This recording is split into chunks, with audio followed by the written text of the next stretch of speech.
지금까지 아나운서 이규봉이었습니다. 제1라디오 5시 뉴스를 마칩니다. KBS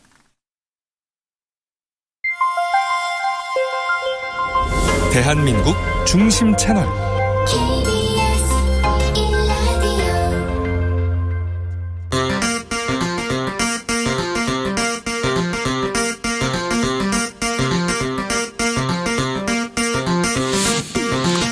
주진우 라이브.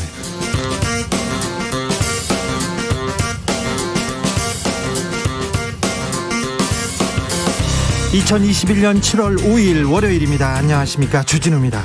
이재명 대 윤석열, 윤석열 대 이재명, 여야의 유력 대선 후보가 역사 인식을 두고 정면 충돌했습니다. 이재명 지사가 친일 세력들이 미 점령군과 합작했다고 하자 윤 전 총장 용납할 수 없는 역사 왜곡이라고 분노했습니다. 다시 이 지사는 구태 색깔 공세라고 받아쳤는데요.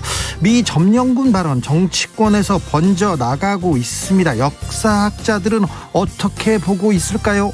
호사카 유지 교수 모시겠습니다.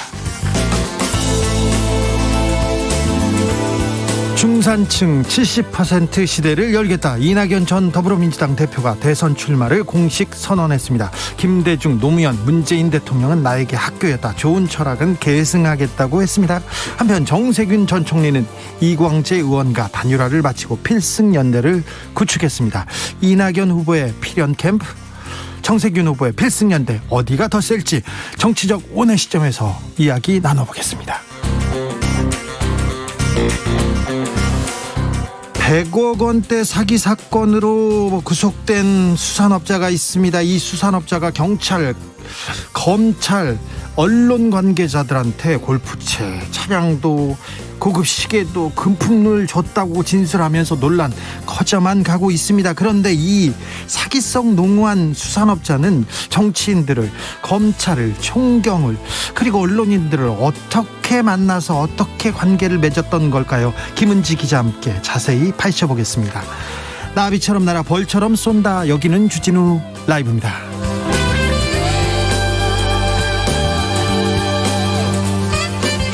오늘도 자중자애, 겸손하고 진정성 있게 여러분과 함께 하겠습니다. 새로운 한 주가 시작됐습니다.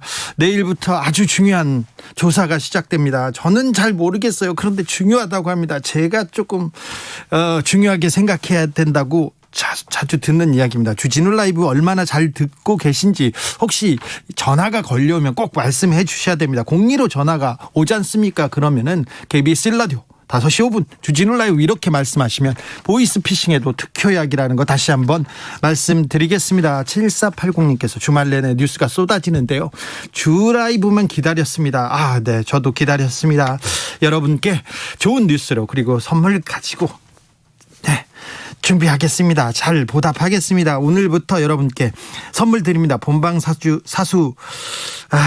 퀴즈도 드리겠습니다. 퀴즈가 언제 나올지는 저도 모르겠습니다. 귀 쫑긋 잘 듣고 있다가 퀴즈가 나오면 정답 보내주시면 햄버거 세트 드릴게요. 잘 받아가십시오. 아무튼 02로 전화가 걸려온다는 거 청취율 물어보면 좀 잘 좀 부탁드려요. 그냥 그렇다고요. 자, 샵 9730, 짧은 문자 50원, 긴 문자는 100원이고 콩으로 보내시면 무료입니다. 너무 제 얘기를 했나 봐요. 죄송합니다. 자, 주진우 라이브 시작하겠습니다.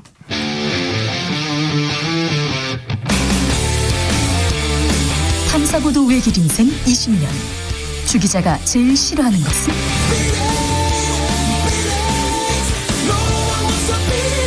이 세상에서 비리와 부리가 사라지는 그날까지, 오늘도 흔들림 없이 주진우 라이브와 함께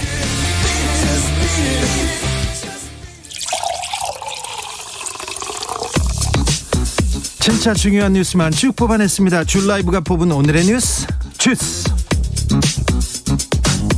정상근 기자, 어서 오세요. 안녕하십니까. 주말 잘 보내셨습니까? 네, 잘 보내고 왔습니다.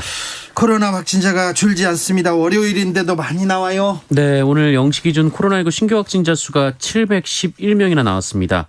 휴일 검사 건수 감소 영향을 받는 월요일 수치에도 불구하고 그 700명이 넘는 확진자가 나온 건데요.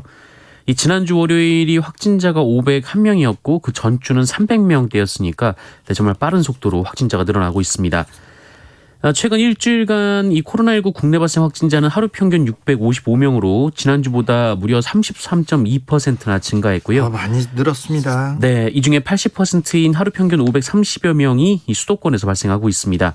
이 주로 주점, 음식점, 노래방, 체육시설 등 다중이용시설을 중심으로 20, 30대 집단 감염이 많이 발생하고 있습니다. 그 걱정입니다. 수도권도 많고요. 네, 그렇습니다. 이 수도권의 경우 이에 정부는 이 백신 접종 유무와 관계없이 마스크 착용을 의무화하기로 했고요. 예. 공원과 강변 등에서는 밤 10시 이후 음주를 금지하기로 했습니다. 이 수도권의 유동인구가 많은 곳에 임시 선별진료소를 설치하고 평일에는 저녁 9시까지 운영시간도 늘릴 예정입니다. 백신을 빨리 맞아야 될 텐데 요즘 좀 더딘 것 같아서 걱정입니다. 이런 사람들 많습니다. 본격적으로 백신 접종도 시작되고 있습니다. 네, 이제 하반기 백신 접종이 재개될 텐데요. 일단 백신을 접종하는 우선 접종 대상자는 이 아스트라제네카 백신을 예약하고도 백신이 모자라서 맞지 못했던 60에서 74세 어르신 30만여 명이 우선 접종 대상입니다. 그리고 백신 접종을 아직 마치지 못한 30세 미만의 사회 필수 인력도 대상인데요. 이분들은 전국 예방접종센터에서 화이자 백신을 맞게 됩니다. 예. 네. 민주노총이 이렇게 코로나가 지금 막 번지고 있는데 주말에 집회 강행하더라고요. 네, 서울시가 지난 토요일 대규모 도심 집회를 연 민주노총 집행부를 감염병 위반 혐의로 어제 경찰에 고발했습니다. 네. 서울시는 코로나 감염 우려 등을 이유로 민주노총이 신고한 231건의 집회에 대해서 5차례에 걸쳐 금지를 통보했는데 이 민주노총 조합원 8천여 명은 이 서울 종로 일대에서 집회를 강행했습니다. 경찰이 차벽 건물소를 세우는 등 만반의 준비를 했지만 이 집회 장소를 바꾸면서까지 집회를 했는데요. 네. 참가자 대부분 마스크를 착용하긴 했습니다만 이 거리 두기가 잘 지켜지지 않았습니다.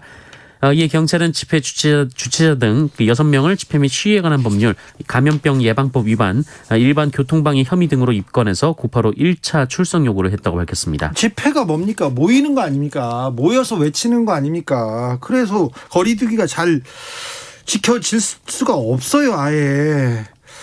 근데 계속해서 이렇게 집회를 하겠다고 합니다. 저는 대학생 때 대학을 왜 갈까 이렇게 얘기하는 사람한테 데모하러 가라도 가야겠다 이런 얘기를 한 적이 있는데요. 그래서 모든 집회에 대해서 거의 찬성하는 편인데요. 이 시기에 집회는 도저히 찬성할 수 없습니다. 저 얼마 전까지 민주노총의 조합원이었습니다. 아니에요 이거는. 근데 민노총에서는 계속 정부한테 비난 수위 높이고 있어요. 네, 이 민주노총은 정부의 강경 대응에 대해 이 코로나19 계엄령이라는 표현을 쓰며 강하게 반발을 하고 있습니다. 계엄령이요? 네, 민주노총 오늘 기자회견을 열고 이 노동자의 절박한 호소에 눈 감고 귀 닫고 입 다물며 나온 답이 특별수험부 설치와 엄정 대응이라면서 이것이 촛불의 성과를 계승한다는 인권 변호사 출신 대통령의 재임 시절에 가능키나 한 일인가라고 성토했습니다. 총파업 한다면서요. 네, 하반기 총파업도 강행하겠다라는 입장을 재차 밝혔습니다. 1361님께서 민주노총이 매우 잘못한 겁니다. 태극기 부대만큼 이기적인 집단입니다 얘기했는데 그거하고 비교할 수 있을지는 모르겠습니다만 이번 집회는 좀 너무하신 것 같습니다. 제가 보기에도 너무한다고 했으니까 이거는 내부에서도 좀 성찰해 볼 일입니다. 온라인으로 하세요. 비대면으로 하시면 저희가 찬성해 드릴게요. 이낙연 전 민주당 대표 대선 출마 선언했습니다. 네, 오늘 유튜브를 통해서 출마 선언 영상을 공개했습니다. 내 삶을 지켜주는 나라를 슬로건으로 내세웠고요. 이 중산층 경제와 함께 신복지, 헌법 개정, 영성 강국 신외교, 문화 강국 등 5가지 국가 비전을 내세웠습니다. 정세균 전 국무총리는 이광재 의원과 후보 단일화를 이뤘습니다. 네, 두 사람은 오늘 국회에서 후보 단일화 결과를 발표했는데요. 정세균 전 총리로 단일화를 하기로 했습니다. 정세균 전 총리는 오늘의 연대에는 노무현 정신과 문재인 정부의 계승, 4기 민주정부 수립과 대한민국 미래의 경제 창달을 위한 혁신연대다라고 강조했습니다. 네, 이광재 의원은 좋은 공약을 가지고 지금 평가가 좋은데 단일화를 했습니다. 아무튼 꿈을 접어야 할 것 같습니다. 주말 내내 보수 언론에서 그리고 정치권에서 이재명 경기도지사의 역사의식 점령군이란 말 두고 난타를 했습니다. 네, 지난 목요일 대선 출마 선언 후 고향인 경북 안동을 방문한 이재명 경기도지사가 이육사 시인의 딸을 만나 해방 전국에서 친일파가 제대로 청산되지 못한 역사에 유감을 표시하면서 이 과정에서 이 친일 세력이 미 점령군과 합작해 다시 지배 체제를 그대로 유지했다라는 말을 했습니다. 그러자 조선일보가 일면에서 그리고 보수 신문이 계속 비판을 했습니다. 그러자 또 윤석열 전 총장이 나섰어요. 네, 윤석열 전 총장은 귀를 의심하게 하는 주장이라면서 이 대한민국 정통성을 부정했다라고 밝혔고요. 이 국민의힘에서도 비판이 이어지고 있는데 이 김재원 최고위원은 지리산에 들어가 빨치살하라라는 말까지 했습니다. 언제적 색깔 논쟁이 다시 살아났습니다. 아이고. 네, 이낙연 더불어민주당 후보는 이 학술적으로 틀린 얘기는 아니다라면서도 그 어떤 말이 미칠 파장까지도 생각을 해보는 게 좋겠다라고 말을 했습니다. 이 문제에 대해서 역사학자들은 어떻게 생각하는지 잠시 후에 호사카 유지 교수하고 자세히 얘기 나눠보겠습니다. 국민의힘하고 윤석열 전 총장하고 만나서 입당 문제를 좀 논의했어요? 네, 윤석열 전 총장은 지난 토요일 이 국민의힘에서 대선 주자 영입을 맡고 있는 권영세 의원과 회동을 가졌습니다. 국민의힘은 장모 구속 등 악재가 생긴 윤석열 전 총장에게 당 차원의 보호막이 필요하다는 점을 전하며 입당을 권유한 것으로 알려져 있는데요. 하지만 이 국민의힘 측의 권유에 윤석열 전 총장은 즉답을 하지 않았다라고 전해지고 있습니다. 네. 윤석열 전 총장은 회동 직후 기자들과 만나서 입당을 주저하는 건 아니라면서도 이 정치 행보로 시작하며 국민들의 의견을 경청하기로 했다라고 말했습니다. 이런 기사는 계속 나올 거니까 계속 밀당이 계속될 거니까 전해주지 맙시다. 네. 송영길 민주당 대표와 국민의힘 이준석 대표가 만나기로 했다고요? 네, 만나서 무슨 얘기를 하는 건지 네. 그 성과를 놓고 얘기합시다. 이 얘기도 하지 맙시다 우리. 자, 김연아 전 의원 우리 패널인데요. 서울 도시공사 사장에 내정됐답니다. 거기 SH라고 굉장히 큰 회사인데 중요한 회사인데요. 네, 오세훈 서울시장이 김연아 전 미래통합당 국회의원을 서울 주택도시공사 사장에 내정했습니다. 이에 서울시의회는 노식래 시의원을 인사청문회 위원장으로 내정하고 오는 14일 이 김연아 사장 내정자에 대한 인사청문회를 벌이기로 했습니다. 네, 자 서울시의 부동산 정책은 김연아 전 의원 그러니까 이제 사장이 되면 모셔다가 또 얘기 듣겠습니다. 저희는 빨리 또 패널을 구해야 되겠네요. 구속된 수산업자 선물 리스트가 큰 화제를 몰고 있습니다. 네, 이 경북 포항시의 수산업자 행사를 하면서 이 100억대의 사기 행각을 벌인 혐의로 구속 기소된 이 40대 김모 씨 관련 수사가 이어지면서 이 유력 인사들의 이름이 계속 오르내리고 있습니다. 이 처음에는 이 서울의 한 직원 부장검사 이름이 거론됐다가 또 경찰이 이 최초로 이 검사 진무 씨를 압수수색하기도 했고요. 예? 또 경찰 간부 이름도 언급이 됐었고. 나아가 윤석열 전 총장의 이 대변인을 하다가 그만둔 이동훈 전 조선일보 논설위원 그리고 TV조선 앵커 엄선석 씨도 금품을 받은 혐의로 입건된 상황입니다. 조선일보 등 좀 보수적인 신문 기자들하고 매우 가까운 것 같더라고요. 김무성 전 대표와 그 김무성 씨 주변에 있는 사람들도 많이 연루됐고요. 그런데 아무튼 선물을 많이 받았어요. 선물을. 네. 이 부분에 대해서는 잠시 후에 김은지 기자하고 자세히 나눠보겠습니다. 그런데 오늘 김재원 의원이 사면을 받은 배우가 궁금하다 하면서 굉장히 세게 치고 나왔습니다. 네, 이 김재원 국민의힘 최고위원은 이 수산업자의 실명을 거론하면서 그 2016년 이 변호사 사무장을 사칭해 사람들에게 많은 사기를 치고 교도소에 수감됐는데 2017년 12월 이 문재인 정부 들어 첫 번째 특별 사면 대상에 포함됐다라고 주장했습니다. 그러면서 이 대통령이 특별 사면을 할 때 이 사기꾼을 특별 사면하는 것은 극히 이례적이라며 정권과의 유착 의혹을 제기하기도 했는데 치고 나갔어요. 네, 이에 대해 청와대 측은 이 사람은 2016년 6월부터 구속돼 2017년 말까지 1년 7개월 정도 형을 살았고 그렇게 되면 형 집행률이 81%가 되기 때문에 사면 기준에 부합한다라면서 또한 벌금형 2회 이외에 이 범죄 전력이 없는 것으로 안다며 기준에 따른 사면이었음을 강조했습니다. 김재원 최고위원이 최근에 이번 특별 사면도 그렇고 아까 빨치산 얘기도 하고 너무 이렇게 강공 드라이브를 쏟아내고 있는데 왜 이런 얘기를 하셨는지 조만간 불러 모셔가지고 다시 얘기 나눠보겠습니다. 세종시 공무원들이 특별 공급으로 평균 5억 원의 차익을 얻었다고요? 네, 이 세종시 특별 공급 아파트의 가격 상승으로 공무원에게 돌아간 시세 차익이 최당 평균 5억 원 이상이다라는 분석이 나왔습니다. 부동산 가격이 많이 올랐으니까요. 경실련에서 얘기했습니까? 네, 이 경제정의 실천 시민연합은 오늘 기자회견을 열고 그 12년간 특공 아파트 2만 5천여 호의 평균 분양가는 호당 3억 1천만 원이었는데 올해 5월 기준 시세가 8억 2천만 원으로 올랐다라고 주장했습니다.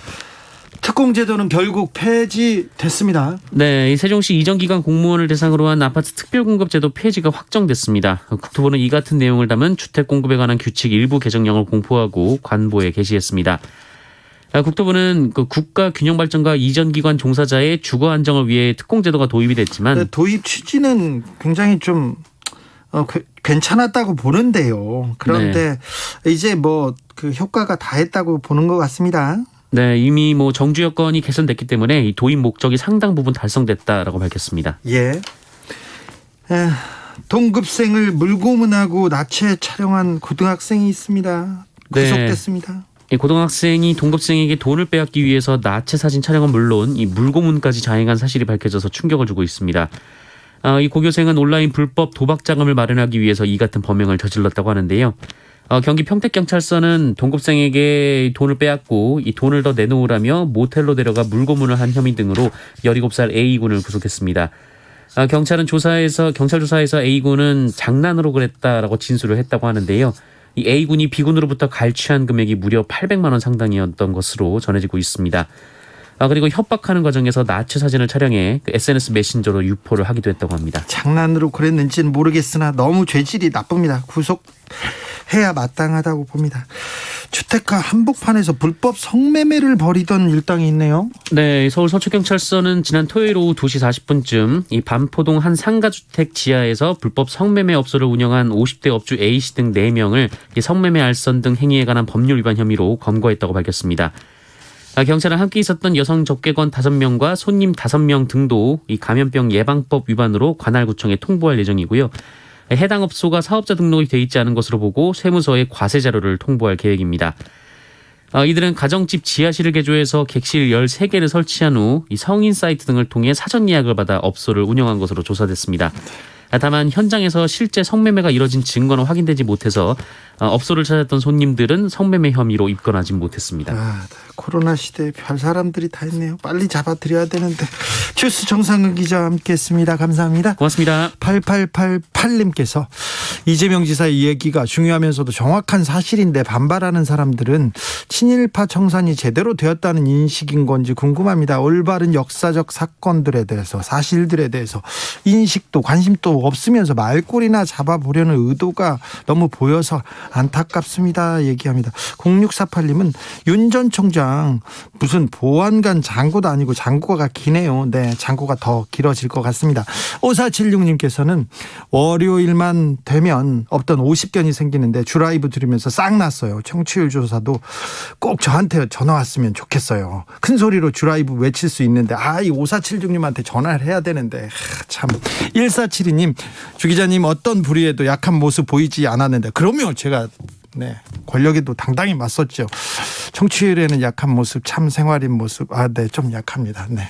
저는 모르겠어요. 저는 그 전에 시사인이라는 회사 다녔는데 정기 구독 좀 해주세요. 그 말을 못했거든요. 저희 책 봐주세요. 제 기사 잘 봐주세요. 이 얘기를 못했는데 좀 약간 여기는 약해집니다. 네. 5257님께서 비도 오고 코로나도 또 번지는데 교차 백신을 위해 최상의 몸 상태를 유지하기 위해서 꾸준히 방콕하고 있습니다. 아이고 이렇게 조금 방역고피 좀 바짝 줘야 됩니다. 거리두기 하고요. 지금 방역에 작은 구멍이 송송 나고 있는데요. 여러분의 이 그 생각만이 우리가 코로나 시대를 극복해낼 수 있습니다. 힘내십시오. 교통정보센터 다녀오겠습니다. 오수미 씨. 네, 이 시각 교통정보입니다. 지금 중앙고속도로 부산 방향으로 남안동 부근 2차로와 갓길에 걸쳐 승용차 사고가 일어났습니다. 처리를 하면서 사고 지점 앞두고 잠시 밀리고 있으니까요. 각별히 주의를 해서 이동을 해주시기 바랍니다. 그리고 오늘 장맛비는 주로 남부권을 중심으로 내리고 있어서 빗길의 교통량도 점점 더 늘고 있습니다. 남해고속도로 부산 가는 길 7원 분기점부터 함안 2터널까지 밀려 지나가고요. 경부고속도로 부산 쪽으로도 대전터널부터 비룡 분기점까지 정체가 되기 시작했습니다. 반대 서울 방향으로는 수도권은 수원 부근과 양재에서 반포 사이로 답답한 흐름입니다. 서해안고속도로 서울 쪽 매송휴게소부터 용담터널 통과하기 어렵고요. 일찍분기점에서 금천까지도 3km가량 답답한 흐름입니다. 지금까지 KBS 교통정보센터였습니다. 주진우 라이브.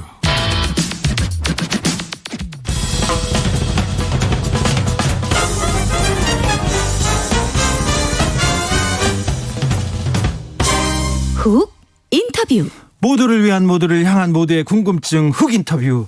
이재명 경기도지사가 미점령군이라는 단어를 썼다고 해서 정치권에서 뜨겁습니다. 철 지나간 색깔론일까요? 아니면 역사 왜곡일까요? 정치권의 역사 논쟁, 대선 때마다 이렇게 거듭되는데요. 역사학자들은 어떻게 보고 있을까요? 일본 상황도 좀 자세히 물어보겠습니다. 호사카 유지 세종대 교수, 어서 오세요. 예, 안녕하십니까. 뭐 저는 그 역사학자라기보다 저는 네. 정치학자입니다. 네. 사실. 네, 이 부분은 상당히 상당히 정치적인 그 발언이 아닐까 네. 생각하기도 하고요. 네. 뭐 제가 이 부분이 완전히 그 전문가는 아닙니다. 네. 네, 그러나 제가 일단 배움 내용을 보면요. 네. 가이로 선언이라는 게 있었지 않습니까? 예. 1943년. 네. 그때는 그 노예산 때 놓여져 있는 코리아를 네. 적당한 시기에 해방시킨다. 예. 막 이러한 이야기가 있었고. 예. 그런 면에서는 목적은 그 한민족의 해방이었죠. 예.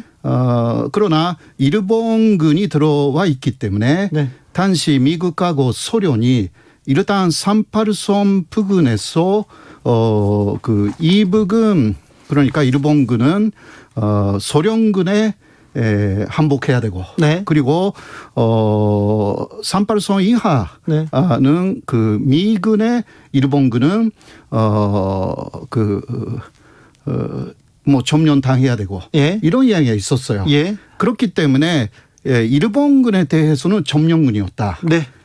그렇게 할 수가 있는데 그 이후는 조금 그 상황이 달라지는 것이라고 저는 생각해요. 이재명 경기도지사가 대한민국이 친일 청산을 못하고 친일 세력들이 미 점령군과 합작해서 지배 체제를 유지했다, 이렇게 얘기했는데 이 말은 어떻게 보십니까? 네, 미군은 그 사실 대한민국 정부가 수립된 이후에는 떠났기 때문에 예. 소련군도 마찬가지죠. 예. 일단 북한에서 떠났습니다. 네. 그런 면에서는 그게 어떤 맥락에서 어디까지 이야기하고 있는지라는 상세한 부분이 좀 빠져 있어가지고요. 네. 딱 이만큼만 얘기했어요. 예. 근데 이 문제, 이 문장에서는 큰 문제점을 발견하시긴 어렵습니까? 그러니까 부분적으로는 네. 맞는 부분이 있는데, 그러나 전체적인 맥락으로 보면 그게 다 맞는 이야기도 아니고요. 네. 그래서 뭐 정치하시는 분들이 그 가뜩이나 대한민국은 이런 역사적인 논쟁이 좀 상당히 많은 나라가 아닙니까? 예. 그 분당 남남 그 분담이라는 네. 그 남쪽에서도 그 생각이 뭐 다르죠. 분단이 되고 네. 있다라는 것도 있고 해서요.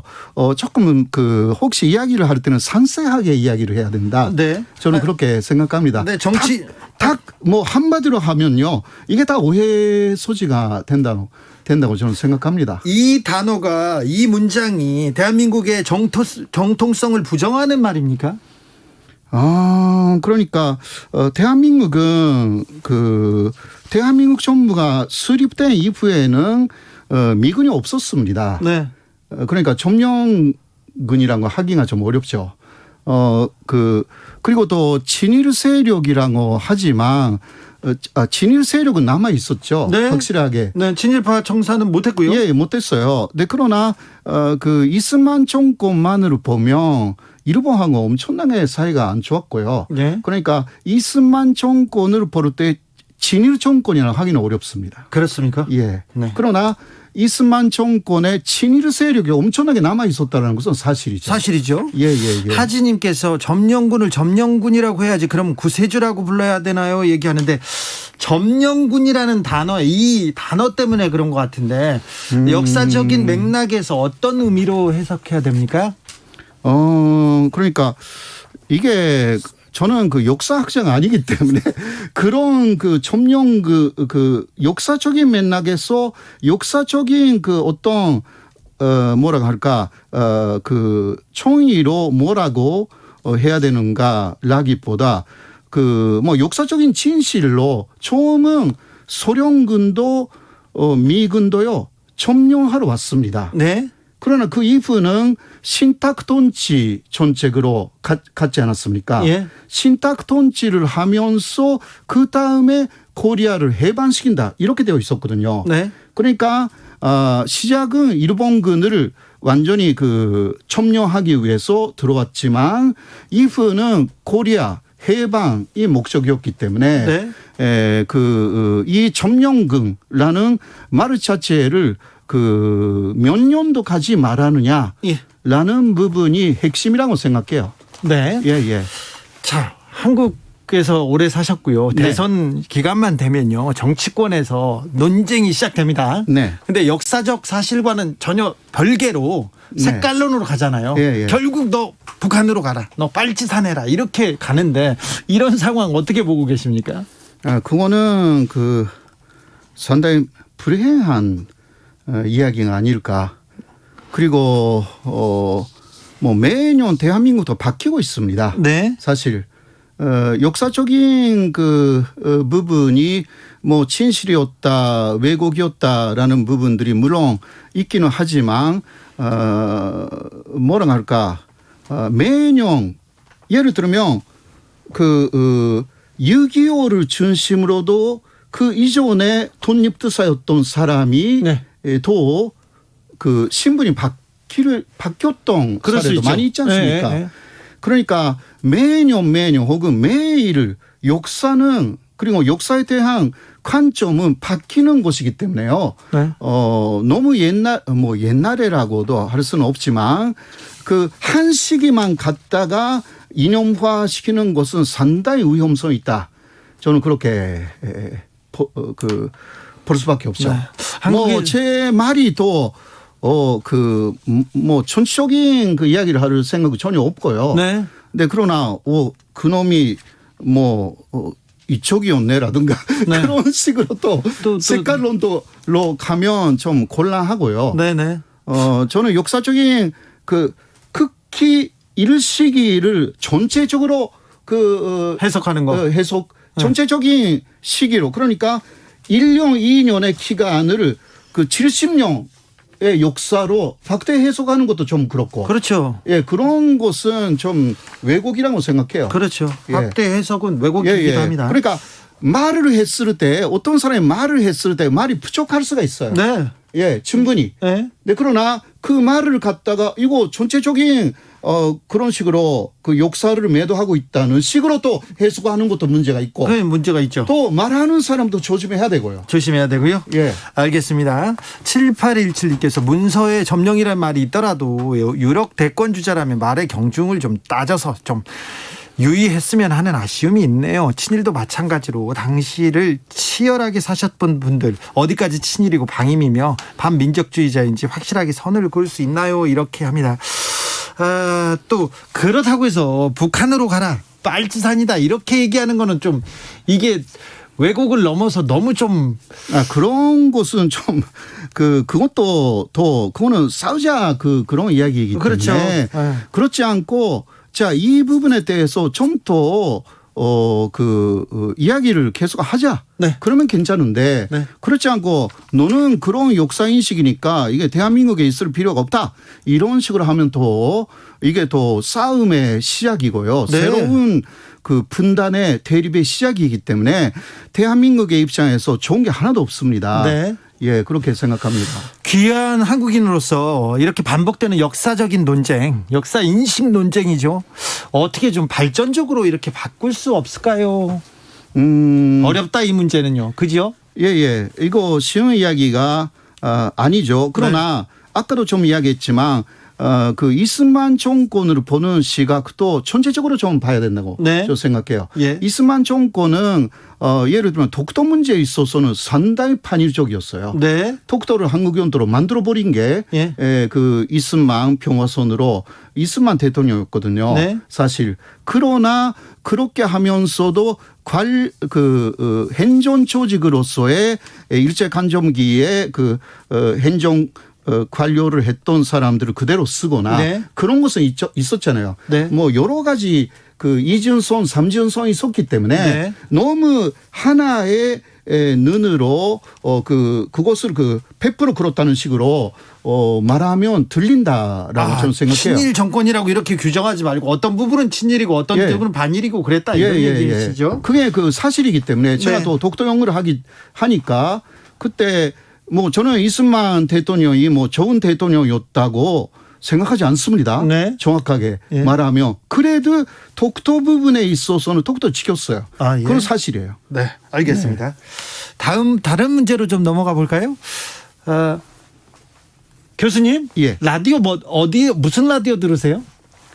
라디오 주진우 라이브. 아니요, 제가 그렇게 하면 시킨 것 같아요. 사모님은 어떤 라디오 듣습니까? 사실 우리 그 애기 엄마는 네. 그 라디오 많이 안 듣습니다. 안 듣습니까?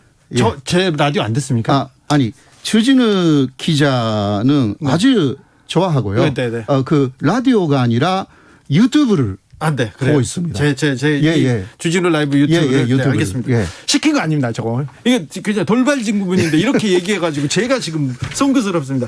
자, 도쿄올림픽이 이제 3주도 남지 않았는데, 네. 3주도 남지 않았는데 일본 상황은 어떻습니까? 일본은 지금 계속 긴급사태 선언을 해제했는데 네. 갑자기 또 확진자가 늘어나고 있어가지고요. 예. 다시 긴급사태를 선언해야 되는 그러한 수준에 벌써 와버렸습니다. 네.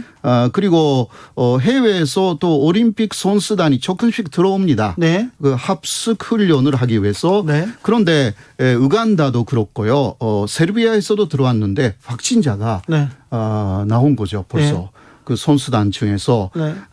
네. 델타 변이 가능성이 있어가지고 일본 전체가 상당히 공포심을 갖기 시작했습니다. 네. 그리고 그것뿐만이 아니라 싱가포르 선수들이 들어왔는데 네. 싱가포르 선수들을 취재한 일본의 기자가 양손자였어요. 예. 예, 그러니까 싱가포르 쪽에서 왜 일본의 그 방역이 왜 이렇게 엉망이냐고 예, 우리를 그렇게 감염시키면 어떠냐. 그렇죠. 이런 식으로 아주 화를 내가지고 예. 일본의 방역이 지금 비상에 걸려 있습니다. 예. 네, 그래서 무관중으로 40% 정도는 하겠다. 예. 그러한 이야기가 요새 나오기 시작했습니다. 무관중 얘기가 계속 나오고 있네.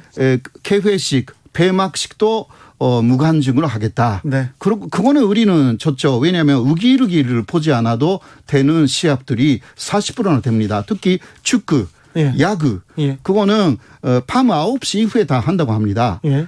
그 도쿄가 너무 뜨거워서. 덥죠. 예, 여름에. 더워서.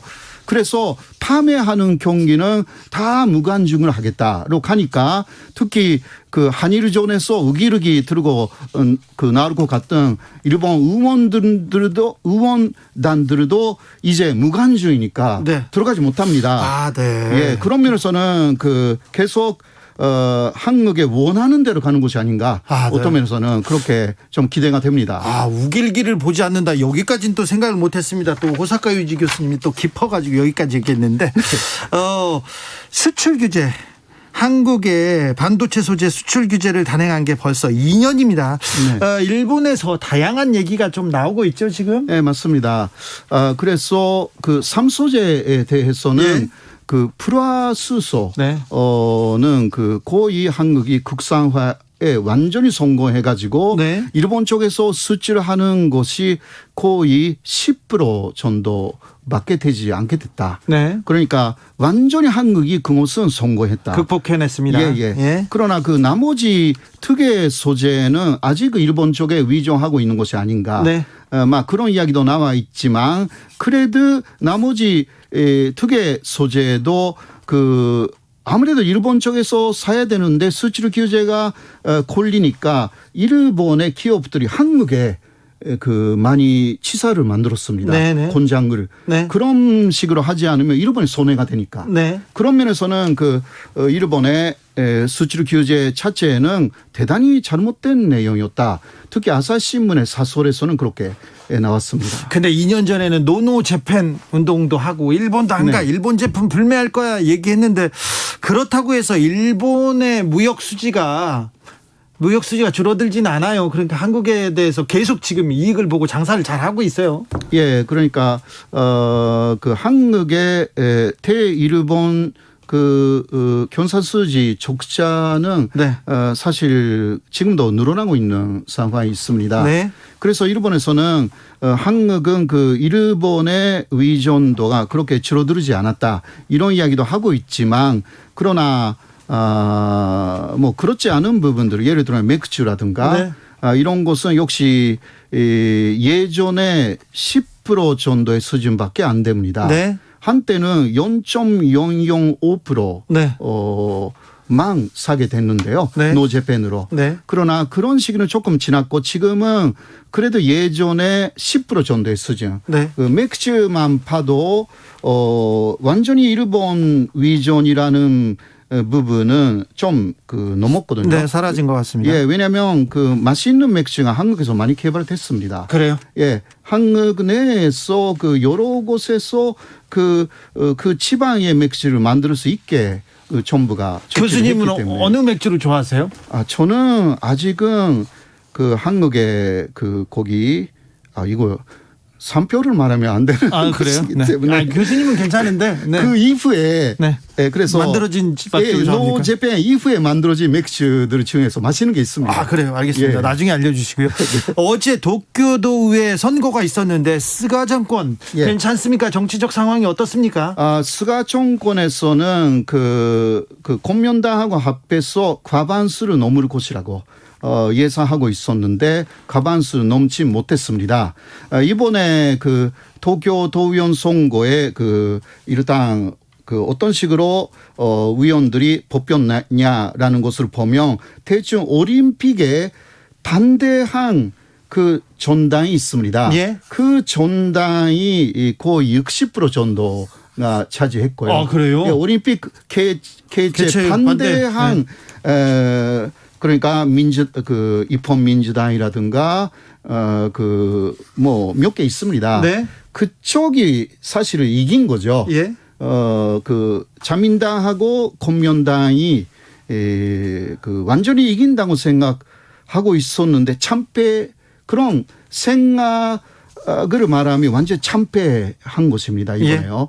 그래서 10월에는 국정 선거가 있는데 자민당이 지금 상당히 긴장하고 있습니다. 네. 그러니까 올림픽을 하는 것은 좋지만 네. 올림픽을 오히려 했다가는 또 지지율을 잃어버릴 수가 있다. 이러한 상황이 조금 보인다라고 할 수가 있습니다. 스가 정권의 운명이 지금 올림픽에 달린 것 같아요. 예, 맞습니다. 네. 성공해도 예. 올림픽 자체를 성공해도 거기에서 코로나가 엄청나게 확산이 되어버리면 이제 스가 정권 지지율은 계속 떨어질 것입니다. 네. 코로나 시대 이후에 한국과 일본이 경쟁해 볼 수 있겠다 이렇게 생각하는 사람들이 많고요. 한국이 일본을 따라잡을 수도 있겠다 이렇게 생각하는 사람들도 많습니다. 네네. 지금 상황에서 일본이 한국한테 차출당하기 전에 마지막 좀 발악이 있을 것이다 이런 얘기를 하셨어요, 교수님이. 네네네. 어떤 의미입니까? 네. 그러나 지원당한 것도 벌써 많습니다. 특히 가장 지원당한 것은요 벌써 2년 전이었습니다. 네. 그거는 국민 1인당 구매력 수준이라는 것은 지금 한국이 71위, 예. 일본은 30위입니다. 네. 벌써 구매력이라는 어떻게 부여하냐라는 예. IMF가 하는 이 부분인데요. 이거는 2년 전에 벌써 한국이 일본을 따라잡았고요. 예, 따라잡았습니다. 네, 그래서 그 시점에서 아베 정권이 수출 규제를 한 거죠. 예. 사실. 그래요? 예. 수출 규제가 거기서 나왔으면 예. 한국이 몇이고 일본이 몇이요? 지금 이것은 지난해 기준인데요. 네. 한국은 지금 27위. 27위. 일본은 30위. 예, 알겠습니다. 예. 그래서 그런 일이 있었습니까? 그러니까 경제적으로 일본이 지원을 당할 가능성이 있다. 네. 전체적으로. 그리고 일본인들의 월급 수준이 올라가지 않습니다. 네. 기업은 벌고 있는데 일본인들은요. 네. 개인은 진짜 돈이 없습니다. 네. 이러한 부분에서 원인 중 하나가 월급을 올리지 않았다는 거죠. 예. 일본 사람들이. 네. 그러니까 아까 같은 한국하고 일본의 구매력 수준의 역전 현상이 벌써 나왔습니다. 네. 그리고 일본 사람들은 그 집을 살 때 그 30년 전에 론을 만들어 가지고 이렇게 사는데요. 그 경우는 그 한 달 그 매달 내는 돈이 아주 많습니다. 네. 예, 그래서 일본인들이 기본적으로 집을 사게 되면 노르지 못하게 된다고 합니다. 예. 이런 면에서는 한국하고 굉장한 좀 차이가 있는 것 같습니다. 알겠습니다. 네. 그 집 얘기는 또 다음 기회에 또 모셔가지고 듣겠습니다. 예, 알겠습니다. 로라 김님께서 여전히 노 재팬입니다 얘기합니다. 1521님께서는 역사 논쟁에 블랙홀로 끄집어 들어가 서로의 주장에 말꼬리 잡기, 머리 꼬리 다 잘라내고 정체불명의 몇 개 단어로 짜깁게 하는 거 이거 그만 버려야 할 구태여야한 정쟁입니다. 그만해 주십시오 이렇게 얘기합니다. 지금까지 호사카 유지 교수였습니다. 감사합니다. 고맙습니다. 나비처럼 날아 벌처럼 쏜다. 주진우 라이브.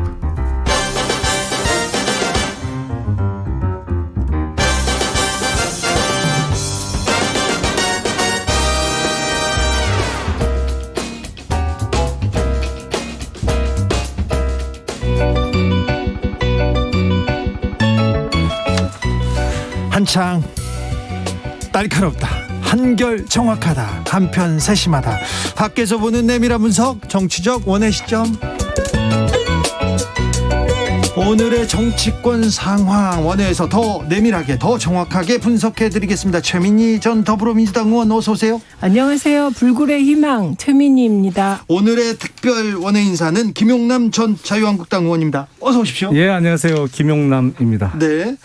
전에 여기 있었던 주인이 김연아 전 의원님인데요. 갑자기 또 영전하셔가지고. 그러니까 저도 오후에 인터넷 보고 알았는데 네. 좋은 자리로 가시게 됐더라고요. 네. 그래서 주말에 갑자기 작가분이 전화를 하셨길래 웬일인가 그랬더니 이제 그 뉴스를 보고 이유를 알았어요. 아, 김연아 의원께서 영전하셔서 제가 땜빵 나가는구나. 주진우 라이브에 이 자리에 앉아있던 분 중에 한 분이 또 박지원 국정원장이었어요. 그러니까 여기 딱 가셨어요. 저하고 하면 다 잘 돼. 그래요? 이준석 대표. 아, 이준석. 네, 저하고 뭐 오래 방송했거든요. 그래요? 예, 오래 했습니다. 아, 저도 최 의원님하고 오래 했는데 왜 오래 저는 안 했죠. 되죠? 그런데 그게 시기를 잘못 탔어요. 아, 그렇습니까? 네. 아, 우리 또 최민희 불굴의 희망 최민희 의원도 잘 될 겁니다. 잘 되고 있어요 이미. 저 김용남 의원도 마찬가지고요. 자, 지난 주말에 있었던 얘기를 조금 좀 읽어볼까요? 윤석열 전 총장하고 권영세 의원하고 만났어요. 예. 그래서 입당 얘기를 했나 본데 좀 밀당이 좀 잘 안 되나요? 그 윤석열 전 총장은 자신의 스케줄대로 가겠다고 몇 번 의사를 밝혔고요. 네. 제 기억이 정확하다면 국민의힘 당원 당규에 의하면 대통령 선거일로부터 240일 전부터 당내 예비후보 등록을 받게 돼 있거든요. 예. 240일로 돼 있는데 아마 뉴스를 보니까 7월 12일부터 등록을 받는다고 해요. 예. 그러니까 7월 12일이 240일 전이 되는 모양이에요. 예. 다음 대통령 선거까지. 그러니까 남들이 예비후보 등록하고 뛸 때 같이 출발하는 게 좋지 않겠느냐라는 것이 국민의힘 내부에서 이제 빠른 입당을 권유하는 분들의 입장이고 네. 윤석열 전 총장은 아마도 자기 스케줄대로 보다 조금 준비를 한 다음에 빠르면 8월 아니면 9월 그러니까 뭐 추석 전쯤 입당을 하겠다는 의지를 주변에 좀 전했다고 합니다. 최민희 의원님. 지금은 시기가 안 좋죠. 왜냐하면 장모가 법정 구속돼서 마치 그 외피가 필요해서 들어가는 느낌도 아하, 주고. 그렇겠네요. 그래서 요 시기는 피하는 게 맞을 것 같습니다. 그리고 또 다른 하나는 이게 참 세상 일이 누군가에겐 좋은 일이 누군가에겐 걸림돌이 되는데 국민의힘이 지지율이 너무 높다는 게 윤석열 후보에게는 안 좋게 작용하는 거죠. 입당 시기에 있어서. 그런 것도 있죠. 네, 그러니까 그런 측면이 좀 네. 있죠. 네, 그러니까 지금은 이렇게 보나 저렇게 보나 입당할 시기는 아닌 것 같습니다. 네. 2828님도 윤석열 전 총장 잘 알고 있어요. 국민의힘 들어가면 토사구팽 당한다는 거요. 얘기하는데 윤 전 총장의 장모 최모 씨가 징역 3년 법정 구속됐지 않습니까? 네. 이거는 이 경선에서 이번 대선에서 어떤 영향을 미칠까요, 김용남 의원님? 글쎄요. 근데 지금 현 정부를 거치면서 공직자 아니면 공직자 가족이나 그 주변에 대한 어떤 도덕성의 문제는 많이 기준이 좋게 얘기하면 완화됐고 많이 무너졌죠. 현 정권에서 예. 장모나 부모가 구속된 사람이 있습니까? 아니 지금 주변 가족이 아니고 지금 박범계 법무부 장관이 지금 본인 스스로가 기소돼서 재판받고 있는 사람이잖아요. 기소는요. 네. 누가 이렇게 고소를 하면 피의자가 다 돼요. 피의자가. 아니 기소가 된 거죠. 기소가 재판에 넘어가 있잖아요. 그러니까 지금. 그건 패스트트랙 건. 예. 패스트트랙은 나경원 전 의원도 다 올라가 그러니까요. 있는데요. 아니 그러니까 문재인 대통령 스스로 패스트트랙과 관련된 사건은 아무것도 아니다라고 공식적으로 사실상 천명하신 꼴이죠. 그 기소돼서 재판받고 있는 분이 법무부 장관이 됐으니까. 최민희 의원님. 그러니까 우선 부패 범죄 비리하고 정치적인 사건이 조금 차이가 있을 것 같고요.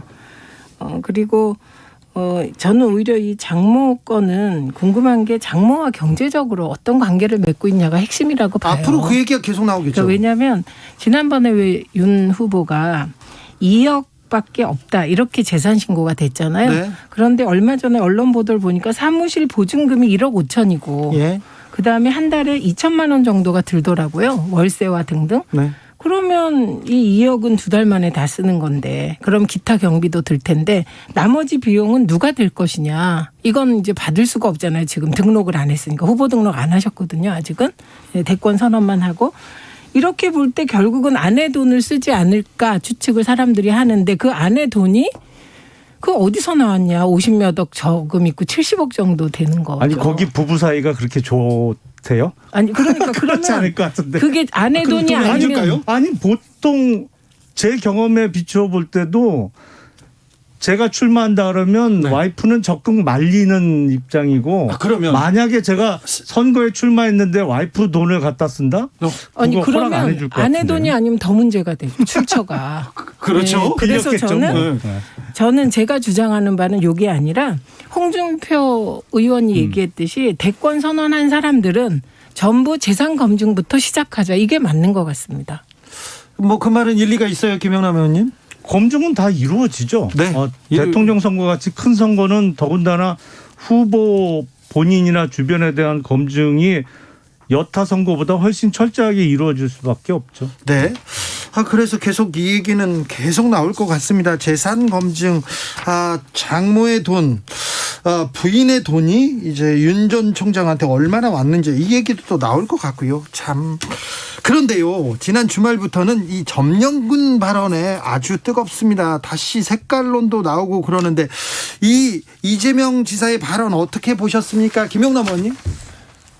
사실은 개탄스럽죠. 이게 거의 6.25 전쟁을 민족해방전쟁이라고 말하는 주체사상파 수준의 발언이죠. 주체사상까지 나왔습니다. 아니 그러니까 뭐 그 일맥상통하는 얘기를 이재명 후보가 하신 건데 대한민국의 대통령이 되겠다는 유력 집권여당의 후보가 할 수 있는 얘기는 아닐 텐데 분명히 그게 후폭풍이 강할 거를 알고 있었을 거란 말이에요. 이재명 후보도. 근데 왜 이 타임에 그런 발언을 했을까를 생각해 보면 의도적인 뭐 정치적 노림수가 있다 이렇게 보시는 건가요? 역시 지금 민주당 핵심 지지층들의 지지를 끌어내기 위한 의도된 발언 아니냐라는 생각이 좀 듭니다.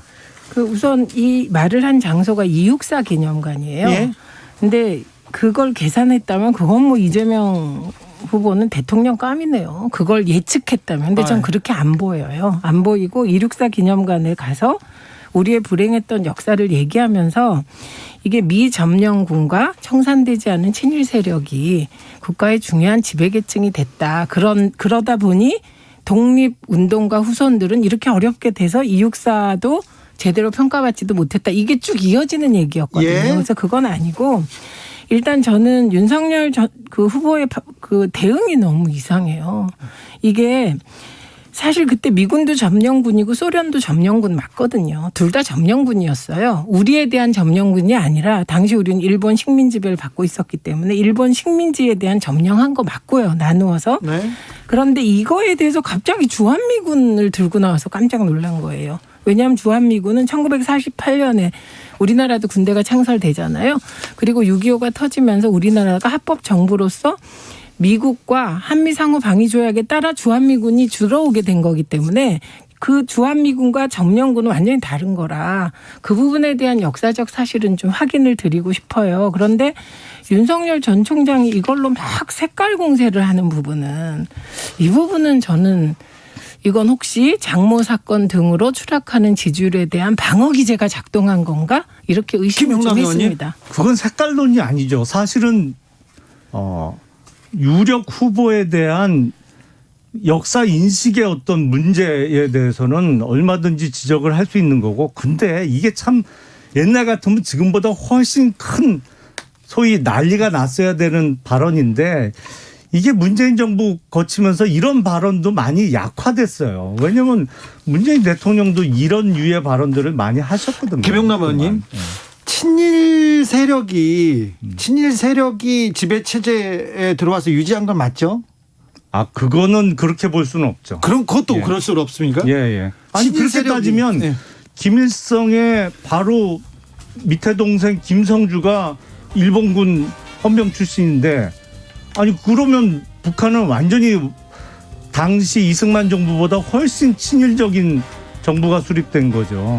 이거는 또 무슨 얘기인지. 아니 그러니까 북한은 그 예를 들면 적화된 곳이기 때문에 네. 제 머릿속엔 논외고요. 북한은. 6시에 2부에서 이어가겠습니다. 네, 역사 얘기가 나오면 공부가 시작됩니다.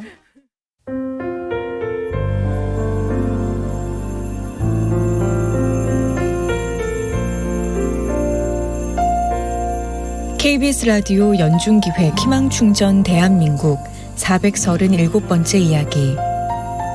안녕하세요. 아나운서 이현주입니다. 12년 전 원석이 엄마는 쌍둥이 임신 중 하늘이 무너질 것 같은 소식을 들었습니다. 뱃속에 있는 두 아들에게 뇌출혈 증상이 있어서 장애 진단까지 받게 된 겁니다. 주변 사람들은 아이를 포기하는 게 어떠냐고 모진 말을 하기도 했습니다. 하지만 엄마는 시험관 시술로 어렵게 임신한 쌍둥이를 포기할 수 없었습니다. 그렇게 두 아이를 품에 안은 세월이 벌써 12년. 남편을 떠나보내고 혼자서 아픈 아이들을 키우는 게 녹록치 않지만 엄마는 함께할 수 있음에 그저 감사할 뿐입니다. 원석인의 가족들이 희망을 잃지 않고 살아갈 수 있도록 여러분이 힘을 보태주세요. 코로나19 여파로 사례자와 취재팀의 안전을 위해 사연으로 대신 전달합니다. 여러분의 따뜻한 손길이 희망의 빛이 됩니다. ARS 060-700-1580 060-700-1580 한 통화 3,000원으로 희망을 선물해주세요. KBS 라디오 연중기획 희망충전 대한민국은 초록우산 어린이재단, 인탑스 주식회사 그리고 청취자 여러분과 함께합니다. ARS 060-700-1580 한 통화 3,000원입니다.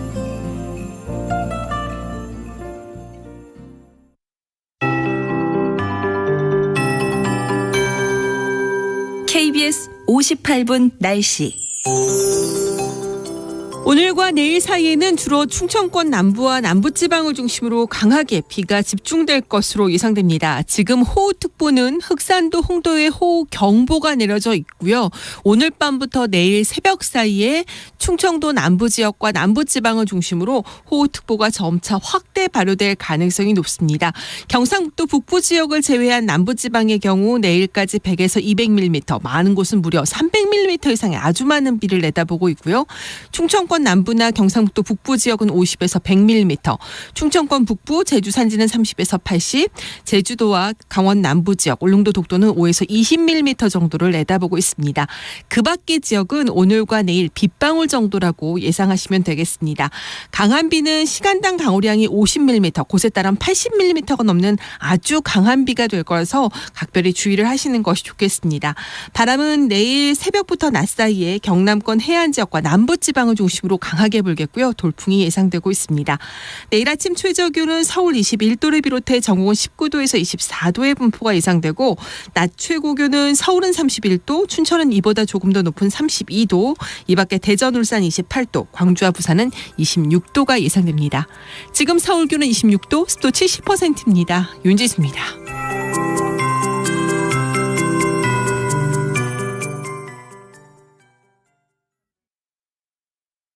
정성을 다하는 국민의 방송 KBS가 6시를 알려드립니다. AM 711kHz, FM 97.3MHz, KBS 1라디오입니다. HLKA.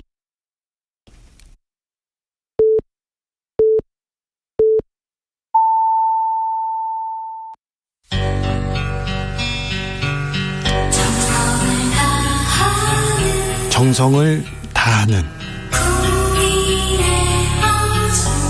국민의 방송 KBS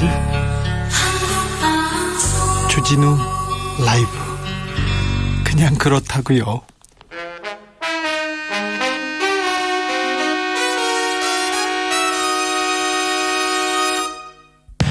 주진우 라이브 본방 사수 인증 퀴즈. 첫날이라 몸풀기 퀴즈. 오늘의 문제 드립니다.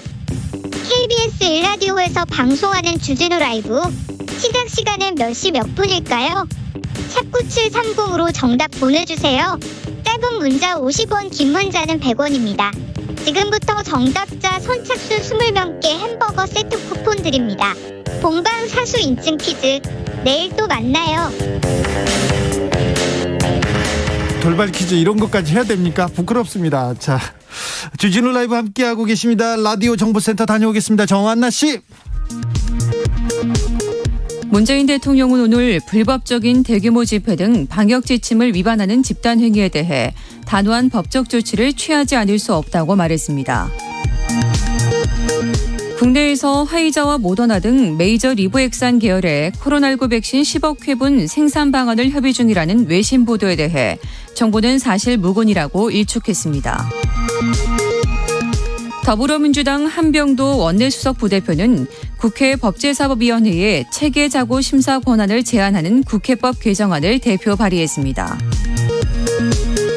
신문 발행 부수 부풀리기 의혹과 관련해 문화체육관광부가 한국 ABC협회 사무검사 조치 권고사항 이행 점검 결과를 오는 8일 오후 정부 서울청사에서 발표한다고 밝혔습니다. 방송통신위원회는 오늘 KBS가 제출한 TV방송 수신료 조정안 및 관련 서류를 접수했다고 밝혔습니다. 방통위는 오늘부터 60일 안에 의견서를 추가해 국회에 제출해야 합니다. 지금까지 정보센터 뉴스였습니다. 정치적 원의 시점 김용남, 최민희, 김용남 두 분과 함께하고 있습니다. 4523님께서 대선은 미래를 위한 선택인데 후보의 역사인식은 가치관, 신념에 대한 것은 대한민국의 미래와 밀접해야 되는데 색깔론으로 정치 공세에 언급하는 것 부적절한 거 아닌가요? 얘기하고 9225님께서 색깔론 나오는 거 보니까 선거철 된 것 같아요. 맞아요. 선거철 얘기합니다. 그렇습니다. 자, 색깔론 얘기는 조금 그만하고요. 자, 윤석열이 말하는 단어, 언어, 그리고 윤석열의 의식 너무 수구적인 거 아닌가? 그리고 윤석열이 지금 색깔론까지, 이게 나라의 미래, 비전과 무슨 상관이 있어? 이렇게 생각하는 사람들이 국민의힘에도 조금 있습니다. 아직까지 이제 본격적인 데뷔를 했다고 볼 수가 없죠. 예. 윤석열 총장이. 예. 그러니까 지금 간헐적으로 이렇게 미디어에 비춰지고 있는데 좀 아쉽게 생각하는 분들은 일단 비전이 아직 보이지 않는다는 것을 좀 맞아요. 걱정스럽게 생각을 하죠. 예? 과연 그러면 대통령이 됐을 때 대한민국을 어떠한 방향으로 어떤 형태로 만들기 위해서 끌어갈 것이냐라는 미래 비전에 대한 제시가 아직 안 보인다는 게 좀 불안하고 예. 그리고 요건 격까지 비슷합니다만 그 장모가 선고를 받던 날 네. 그 카메라에 다 잡혔는데 독일 M사의 자동차를 이렇게 타고 오셨어요. 그리고 뭐 여자분들은 대번에 캐치를 하던데 뭐 저 핸드백이 어디 거다 뭐 이런. 근데 이게 정치권 주변에서 보면 이거 너무 준비가 안 됐나? 뭐 이런 생각이 들 수 있거든요. 예. 왜냐하면 그게 꼭 가식적으로 행동하라는 거라는 얘기가 아니고 굴지의 재벌 회장도 재판받으러 오거나 카메라에 잡힐 때는 사실은 국산차 정해져 있잖아요. 네, 중간차 타죠. 네. 근데 이거는 그러면 캠프에 문제가 있나? 아직 무슨 어떤 선거를 준비할 시스템이 전혀 안 갖춰져 있는 거 아닌가라는 불안감이 들 수 있거든요. 네네. 그러니까 그런 면에서 걱정하는 분들이 많이 있습니다. 김용남 예리하다. 그죠? 네, 최민희 의원님. 네. 오늘도 그 원전 관련하여 행보를 하면서 원전 수사와 검수완박 등이 네. 나를 이렇게 만들었다. 이런 요지의 발언을 하셨어요. 근데 그 반문적 발언은 출마 선언할 때 충분히 했거든요. 너무 세게 했어요. 네, 그것도 뭐 약탈 이런 단어는 정말 엄청 센 단어인데 계속해서 반문적 행보를 이어가는 거, 반문적 발언을 하는 거에 대해서 혹시 새로운 콘텐츠가 없어서 그런 거 아니야? 라는 의심을 아니 하게 오늘 됐죠. 또 콘텐츠 나왔어요. 원자력이 친환경이다 이런 거 냈어요. 네, 이거 그러니까 좀 빨리 그래서 이제 빨리 당에 들어가서 좀 어느 정도 케어를 받아라 이런 요구가 나오는데 문제는 정식 후보로 들어가는 게 아니기 때문에 그러니까 이게 그 윤석열 후보 입장에서도 네. 사실은 지금 굉장히 좀 고난의 행군 중이 아닌가 싶습니다. 아니 근데 윤석열 후보하고 상관없이 원자력이 친환경적이라는 거는 많은 사람들이 얘기하고 있어요. 사실은 빌 게이츠도 그 관련해서 얘기를 하고 있고 유명한 그 환경운동가들도 그런 주장을 하거나 아니면 그런 책을 쓰고 있는 사람들이 많이 있습니다. 그건 뭐 그 부분이 콘텐츠가 잘못된 것 같지는 않지만 이건 논란이 있는 얘기인데 문제는 그거보다는 좀 더 확실한 미래 비전의 제시가 필요해 보입니다. 조혜숙님께서 윤석열 후보는 정책에 지읒자도 말하지 않고 극우 보수들 마음 끌기에 집중하고 있는 것 같아요. 그렇게 지금 행보를 보이고 있는 것 같습니다. 그러면요 이제 시선을 민주당으로 이렇게 넘어가 보겠습니다. 민주당 지금 대선 후보 경선 중입니다. TV 토론도 하고 많은 일이 있습니다. 이거 어떻게 보고 계십니까, 김용남 의원님? 민주당도 후보가 지금 많이 있죠. 네? 9명. 네. 제가 보기엔 현 정부가 주는 효과예요. 어떤 효과요? 내가 해도 이거보단 잘할 것 같다는 용기를 많이 심어줬거든요. 용기와 희망. 네. 자, 최민희 의원님.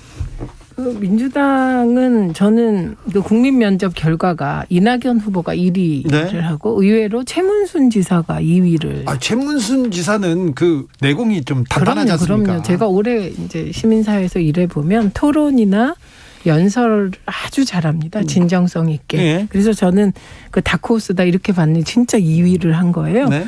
거기에 이제 국민 면접이라는 형식 그리고 저도 솔직히 마음에 안 들었지만 지지자들도 마음에 안 들었겠지만 김혜영 의원의 돌직구적 발언 네. 이런 것이 흥행에는 도움이 되고 있는 게 틀림없습니다. 그런데 좀 흥행몰이를 할 수도 있었는데 여기에 또 조금 그렇게 또 많은 사람들이 관심을 갖고 있는 것 같진 않아요. 별 관심을. 제가 보기에는 지금 국민의힘 그 대변인 뽑는 그거보다 관심도가 조금 과연 높을까라는 의문이 들 정도로 그 관심도가 그다지 높지는 않은 것 같은데 제가 보기엔 처음에 심사위원회 김경률 회계사 네. 같은 분이 들어갔다가 빠지면서 오히려 흥행 요소를 빼버렸어요. 중간 과정에서. 그런 게 오히려 반감시키고 있는 것이 아닌가 싶은데요. 그래서 국민 면접이 사실 평소에 데일리 민주의 접속자보다는 숫자가 한 7배, 8배 많긴 했습니다. 네. 그런데 그 말씀에 일부 동의가 됩니다. 네. 그런데 이제 이건 어쩔 수 없었던 게 송영길 대표 입장에선 유력 대선 주자 두 분이 그것도 전직 총리를 하셨던 거물급 두 분이 엄청나게 항의를 하셨습니다.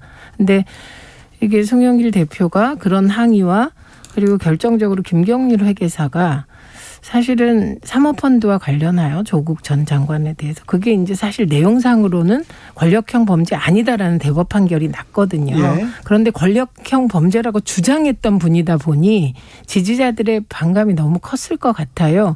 그래서 그랬을 때 당대표가 그 대선 후보들의 의견을 수렴할 것이냐 아니면 그냥 갈 것이냐 정말 깊은 고민을 했을 것 같아요. 그런데 무리라고 판단했고 그것이 흥행의 일부를 꺾었다. 이거는 전 동의합니다.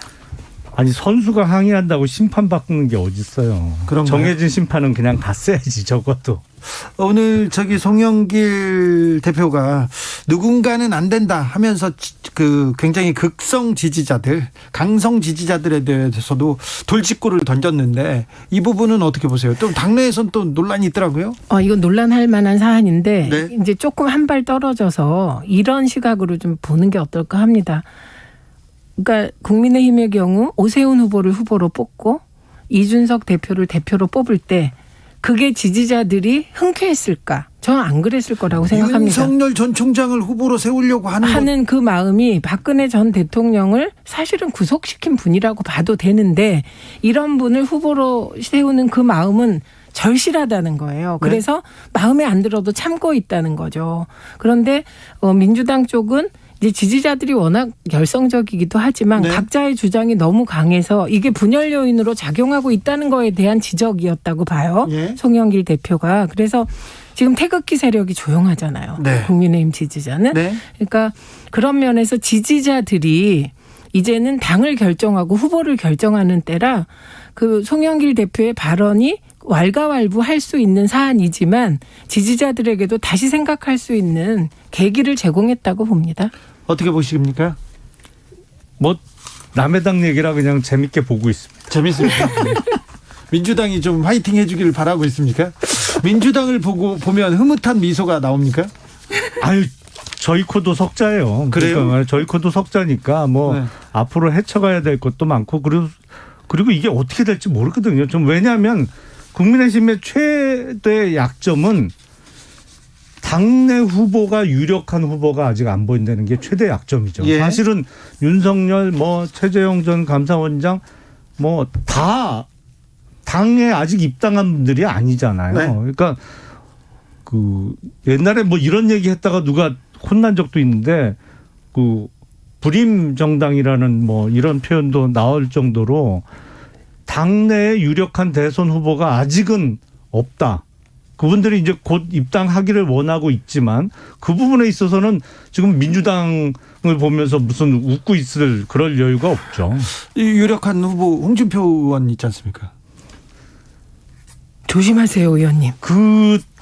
어떤 면에서 유력하다고 생각하세요? 제가 역으로 질문을 드리고 싶은데. 아니요, 홍준표 지난번에 당대표도 했고 지난번에 대통령 후보로 한번 공부를 했지 않습니까? 그러니까 당대표 한 거로 따지면 황교안 전 대표도 그 다음에 더 직전에 당대표를 저는 했죠. 황교안 전 대표도 더 좀 당에서 유력한 후보라고 생각을 하세요? 유력하진 않지만 더 좀 존중을 받아야 되는 것 같아요. 국민의힘에서 너무 조금 처진 인상이 있어가지고 조금 저는 속상한 측면이 있습니다. 아니 그거는 지지도가 나와야 유력해지는 거죠. 그거는 당내에서 어떻게 예우 차원에서 할 수 있는 부분이 아니잖아요. 그러니까 거꾸로 이런 거죠. 윤석열 후보나 최재형 전 감사원장이 주목을 받게 된 것이 국민의힘에 딱 떨어지는 똑똑한 후보 한 명이 없기 때문인 거잖아요.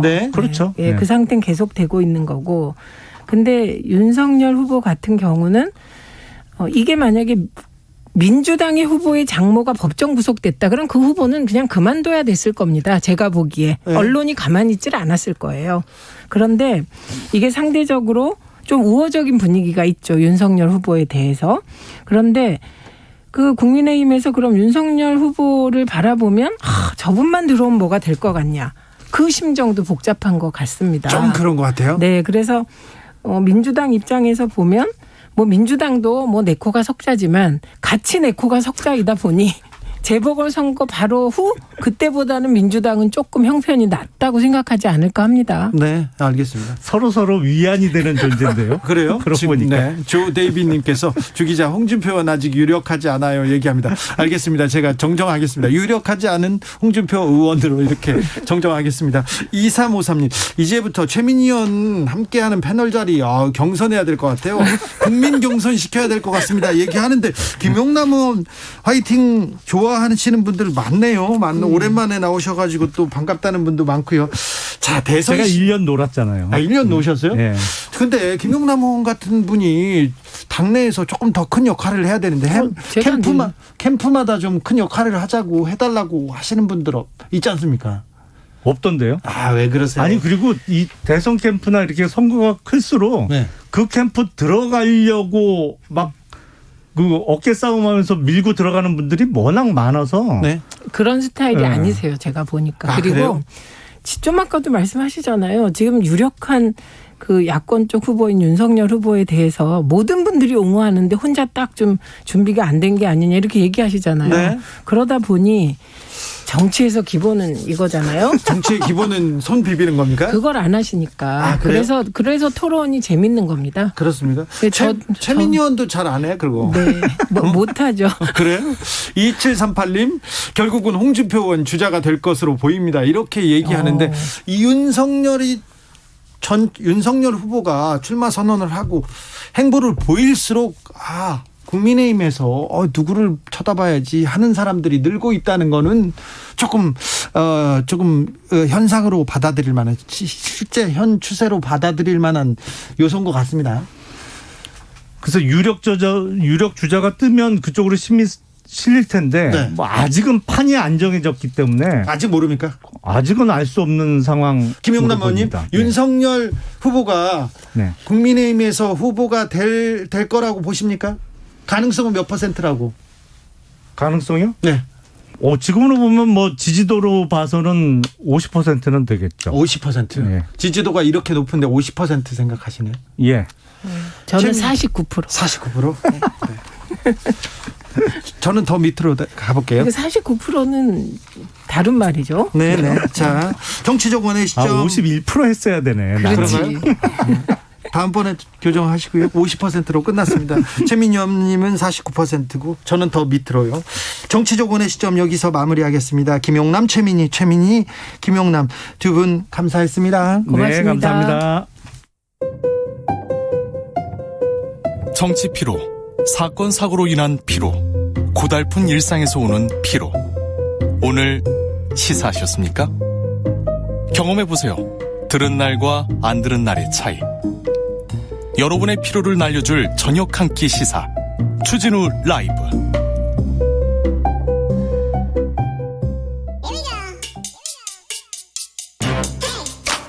뉴스를 향한 진지한 고민, 기자들의 수다.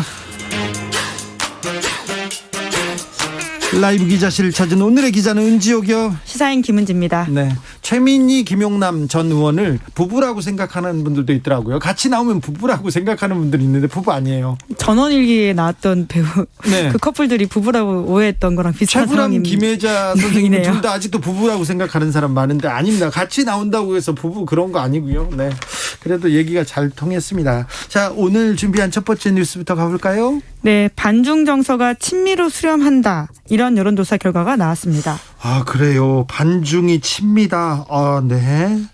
반중 정서 조사네요. 어떤 조사죠? 네, 시사인이 한국 리서치와 공동 기획한 반중 정서 인식 조사 두 번째인데요. 네. 이번 주 커버 스토리로 다뤘습니다. 네. 지난번에 이 조사 결과를 전해드리면서 현재 반중 정서가 광범위하게 퍼져 있고 이를 이끌고 있는 집단이 2030 세대다 이렇게 전해드린 바가 있죠. 충격적인 조사 내용 저희가 말했는데 또 관련 조사 2탄이라고 볼 수 있겠네요. 네, 그렇습니다. 이번 기사는 반중 정서의 거울처럼 미국에 대한 우호적인 감정이 있다라는 것을 드러내는 조사라고 볼 수 있는데요. 예. 먼저 감정 온도라는 걸 측정해 봤습니다. 네. 미국에 대한 감정 온도, 그러니까 100도가 가장 높다고 하고 0도가 차갑다라고 하면요. 57.3도가 나왔습니다. 네. 별로 안 높다고 느끼실 수 있는데 다른 나라와 비교해 보면 높은 수치입니다. 어떻게요? 중국은 26.4도이고요.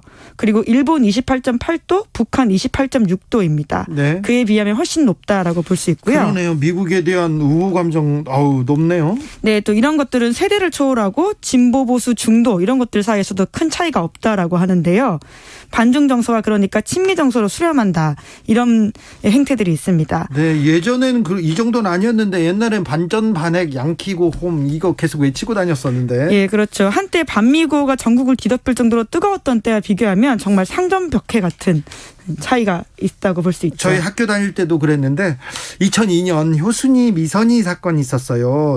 미군 장갑차에 숨진 효순이 미선이 여중생이었는데 이 사건 때 굉장히 또 반미구 많이 나왔었어요. 네, 왜냐하면 가해자인 군인들이 미군 군사법정에서 무죄 판결을 받았기 때문입니다. 네. 사람이 죽었는데 죄가 없다라는 게 말이 되냐 이런 정서들이 터져 나오면서요. 서울 광화문에 수만 명이 모여서 촛불을 들은 바가 있습니다. 네, 촛불 집회 원조였습니다. 원조. 네, 그렇죠. 그리고 또 2007년부터 2008년 사이에는 미국발 금융위기가 터지면서 미국 중심의 세계 질서가 흔들리는 게 아니냐 이런 예측도 나온 바가 있거든요. 그런데요. 네, 이제 그러다 보니까 그 당시에 또 중국이 경제 성장을 하고 있어서 그럼 미국의 시대가 일정 부분 막을 내리고 중국이 우뚝 서는 게 아니냐 이런 전망도 그때 있었습니다. 그렇습니다. 뭐 중국이 뭐 제1강국이 되진 않더라도 미국과 중국의 그 두 강대국이 이끌어 나갈 것이라고 생각했는데요. 네, 그런데 현재 한국인의 인식 세계에서는 그것이 굉장히 다르다라고 이번 조사에서 나온 건데요. 네. 특히 국가별로 어떤 역량을 평가하는 데서는 굉장히 차이가 크게 드러납니다. 네. 시사인이 이번에 경제, 정치 및 민주주의, 국제사회 리더십, 기술 수준, 대중문화 그리고 전통문화 이런 10가지 영역에서 두 나라의 역량을 어떻게 보느냐라고 물었거든요. 네. 그랬더니 전통문화를 뺀 모든 분야에서는 미국이 중국을 압도한다고 생각한다 이런 응답이 많았습니다. 예. 특히 눈여겨볼 부분이 정치 및 민주주의 항목인데 이것은 미국이 70% 그리고 중국은 8%대 답이 나왔습니다. 뭐 중국에서 민주주의를 찾는 거는 좀 쉽지 않은 일이죠. 홍콩 문제도 있고 다른 문제를 보면요.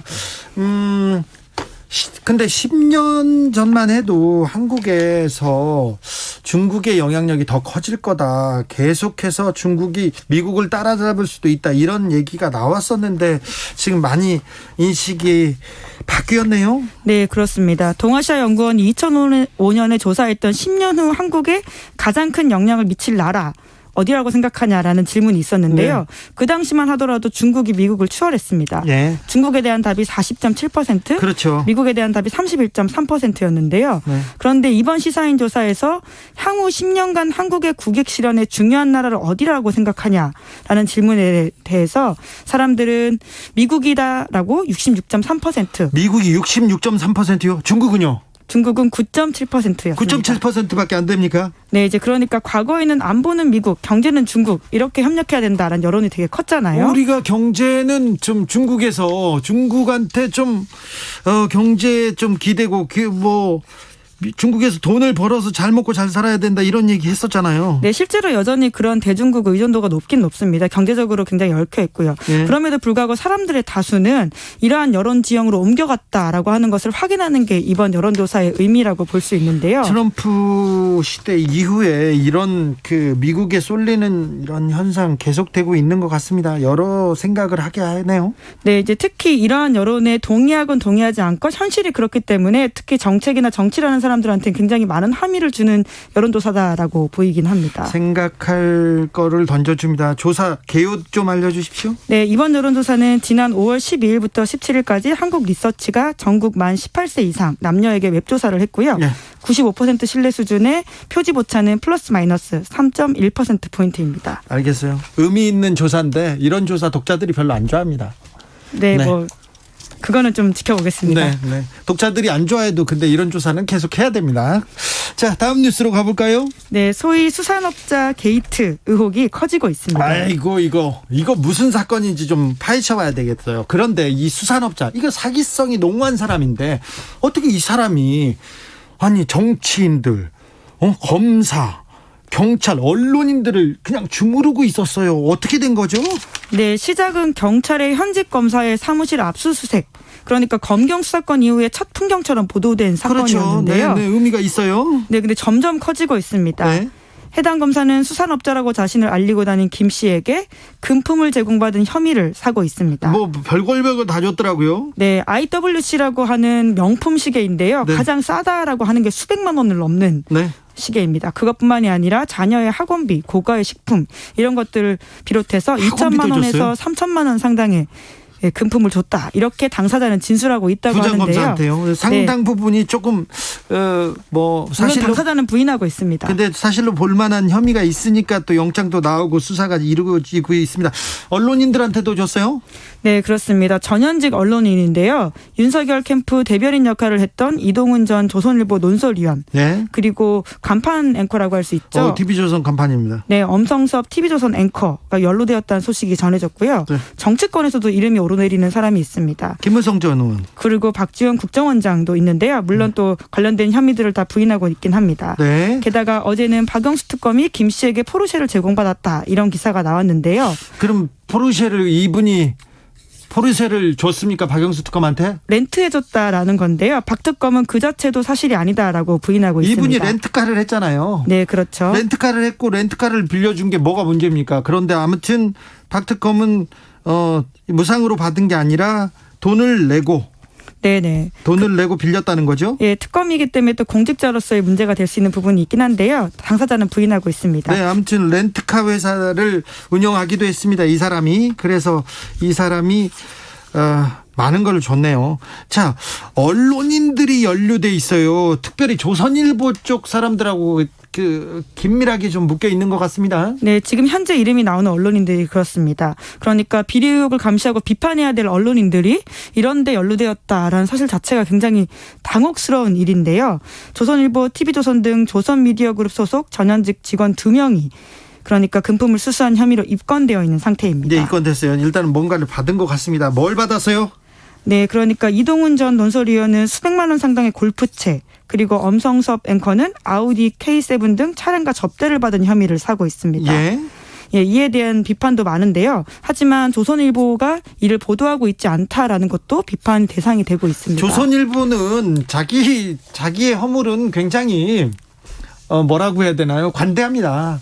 조선일보 사람들 돈 받고 문제가 된 게 이번이 아니에요. 이번에 조선일보 사람들이 여기 다 있지 않습니까? 그 전에 대우조선해양 때 엄청났어요. 네, 그 소위 박수환 문자 사건이라고 할 수 있죠. 예. 네, 그 사건을 통해 가지고는 조선일보 관계자들이 얼마나 그 로비에 노출되어 있었는지가 드러난 바가 있는데요. 송영 주필, 조선일보 주필이 그때 어떻게 접대를 받았는지 정말 진짜 놀라웠어요. 예, 사건의 시작이 송희영 주필의 그런 로비 받음이었습니다. 예. 그 사실도 실제로 수사가 되어서 재판이 붙여졌는데요. 네. 좀 더 자세히 설명드리면 2016년에 송희영 주필이 대우해양조선 관련된 기사를 청탁받았습니다. 그래가지고 사설을 써줬어요. 그리고 네. 전화도 하고요. 네, 그런데 이제 그 당시에 받았다라는 특혜 혐의들을 보면요. 네. 하루에 빌리는 데만 3천만 원이 넘는 초호화 요트라고 있는데요. 그것들을 또 탔다라고 하고요. 그리고는 그 국제선 비행기 1등석으로 날아가고 전세기를 타고 막 날아갑니다. 네, 그렇게 8박 9일 동안 이탈리아와 그리스 일대를 여행하는데 든 돈만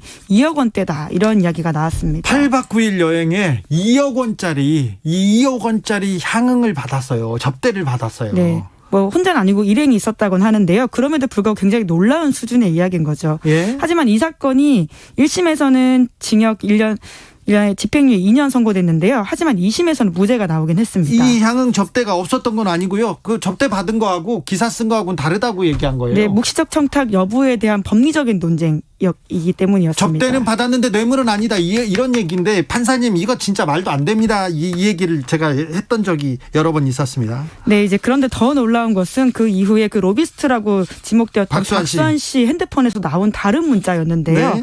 송희영 주필만이 아니라 다른 언론사 전현직 간부들에 대해서 골프를 접대하고 초호화 여행을 가고 에르메스와 같은 명품 스카프를 주고 백이나 스카프를요. 일반인들은 사기 어렵대요. 근데 그거를 딱 막 보내요. 네, 에르메스는 스카프이긴 하던데요. 여튼 예. 그 외에도 이제 그런 여러 가지 문제점들이 있는데 또 그런 문자를 주고받는 과정에서 1대1 바터는 아니지만 결과적으로 통으로 보면 기사를 협찬하거나 혹은 빼주는 방식의 이야기가 있었기 때문에요. 언론인 윤리뿐만 아니라 이것은 사실 형사처벌 대상이 아닌가라는 생각이 들 정도인데 조선일보가 그때 제대로 보도하지 않았어요. 네, 심지어 이제 조선일보 윤리위원회가 내부에서는 이것이 2013년부터 15년 사이 벌어진 일이었고 이 규정상 이 정비된 규정상 처벌할 수 없다 이런 이야기를 하면서요. 17년에 정비된 규정이기 때문에 어떻게 할 수 없다라는 결론을 내려서 특별하게 내부에서는 별 문제 없이 지나간 것으로 알고 있습니다. 조선일보 윤리위원회 이번에 조국 전 장관 그 일러스트 관련해서 나와서 제가 깜짝 놀랐습니다. 조선일보에 그런 게 있었네 이렇게 깜짝 놀랐는데 있습니다. 예. 네, 있었대요. 탐사 보도해야겠습니다. 다음 뉴스 볼까요? 네, 델타 변이 바이러스에 대한 우려가 커지고 있습니다. 그 걱정이에요. 네, 그러니까 확산세가 커지기 때문에 문제인 건데요. 네. 코로나19의 기초감염 재생산 지수라고 하죠. 이것이 보통 2.5 정도로 추정이 되는데 하지만 델타 바이러스는 그것을 훨씬 넘습니다. 5 정도라고 하거든요. 예. 그렇기 때문에 점점 더 퍼지는 상황에서 이것이 문제가 되고 있는데요. 그러니까 보통 보통 코로나 바이러스보다 2배 이상 강하다 이렇게 보면 될 것 같아요. 네, 전파되는 정도가 그렇다라고 하는 거죠. 예.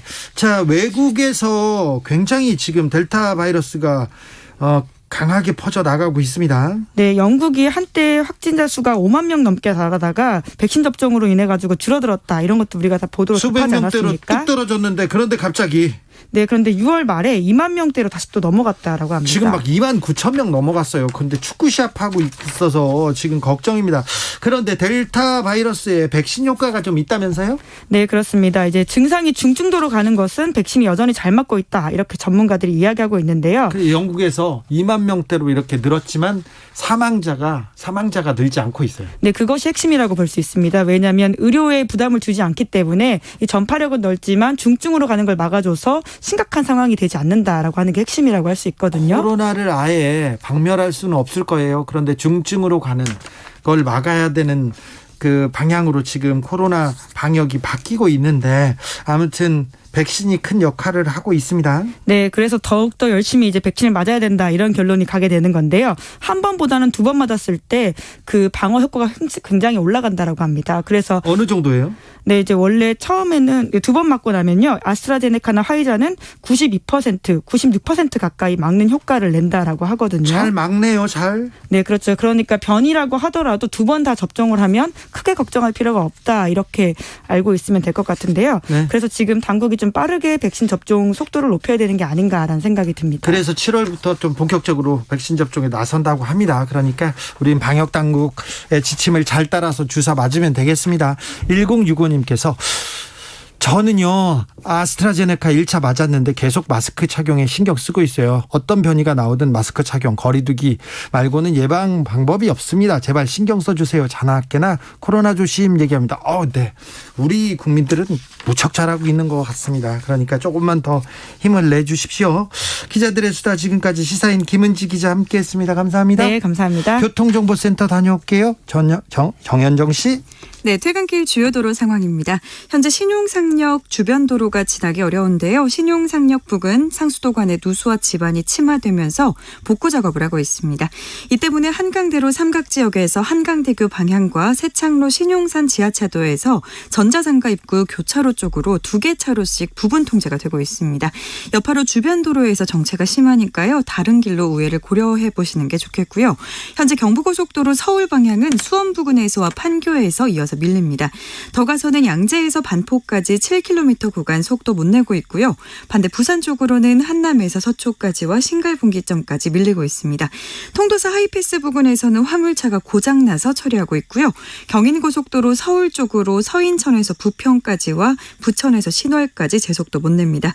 한편 서해안고속도로는 서울 방향으로 매송휴게소에서 용담터널까지와 일직분기점에서 금천까지 천천히 갑니다. 안전운행하시기 바랍니다. KBS 교통정보센터에서 정현정이었습니다.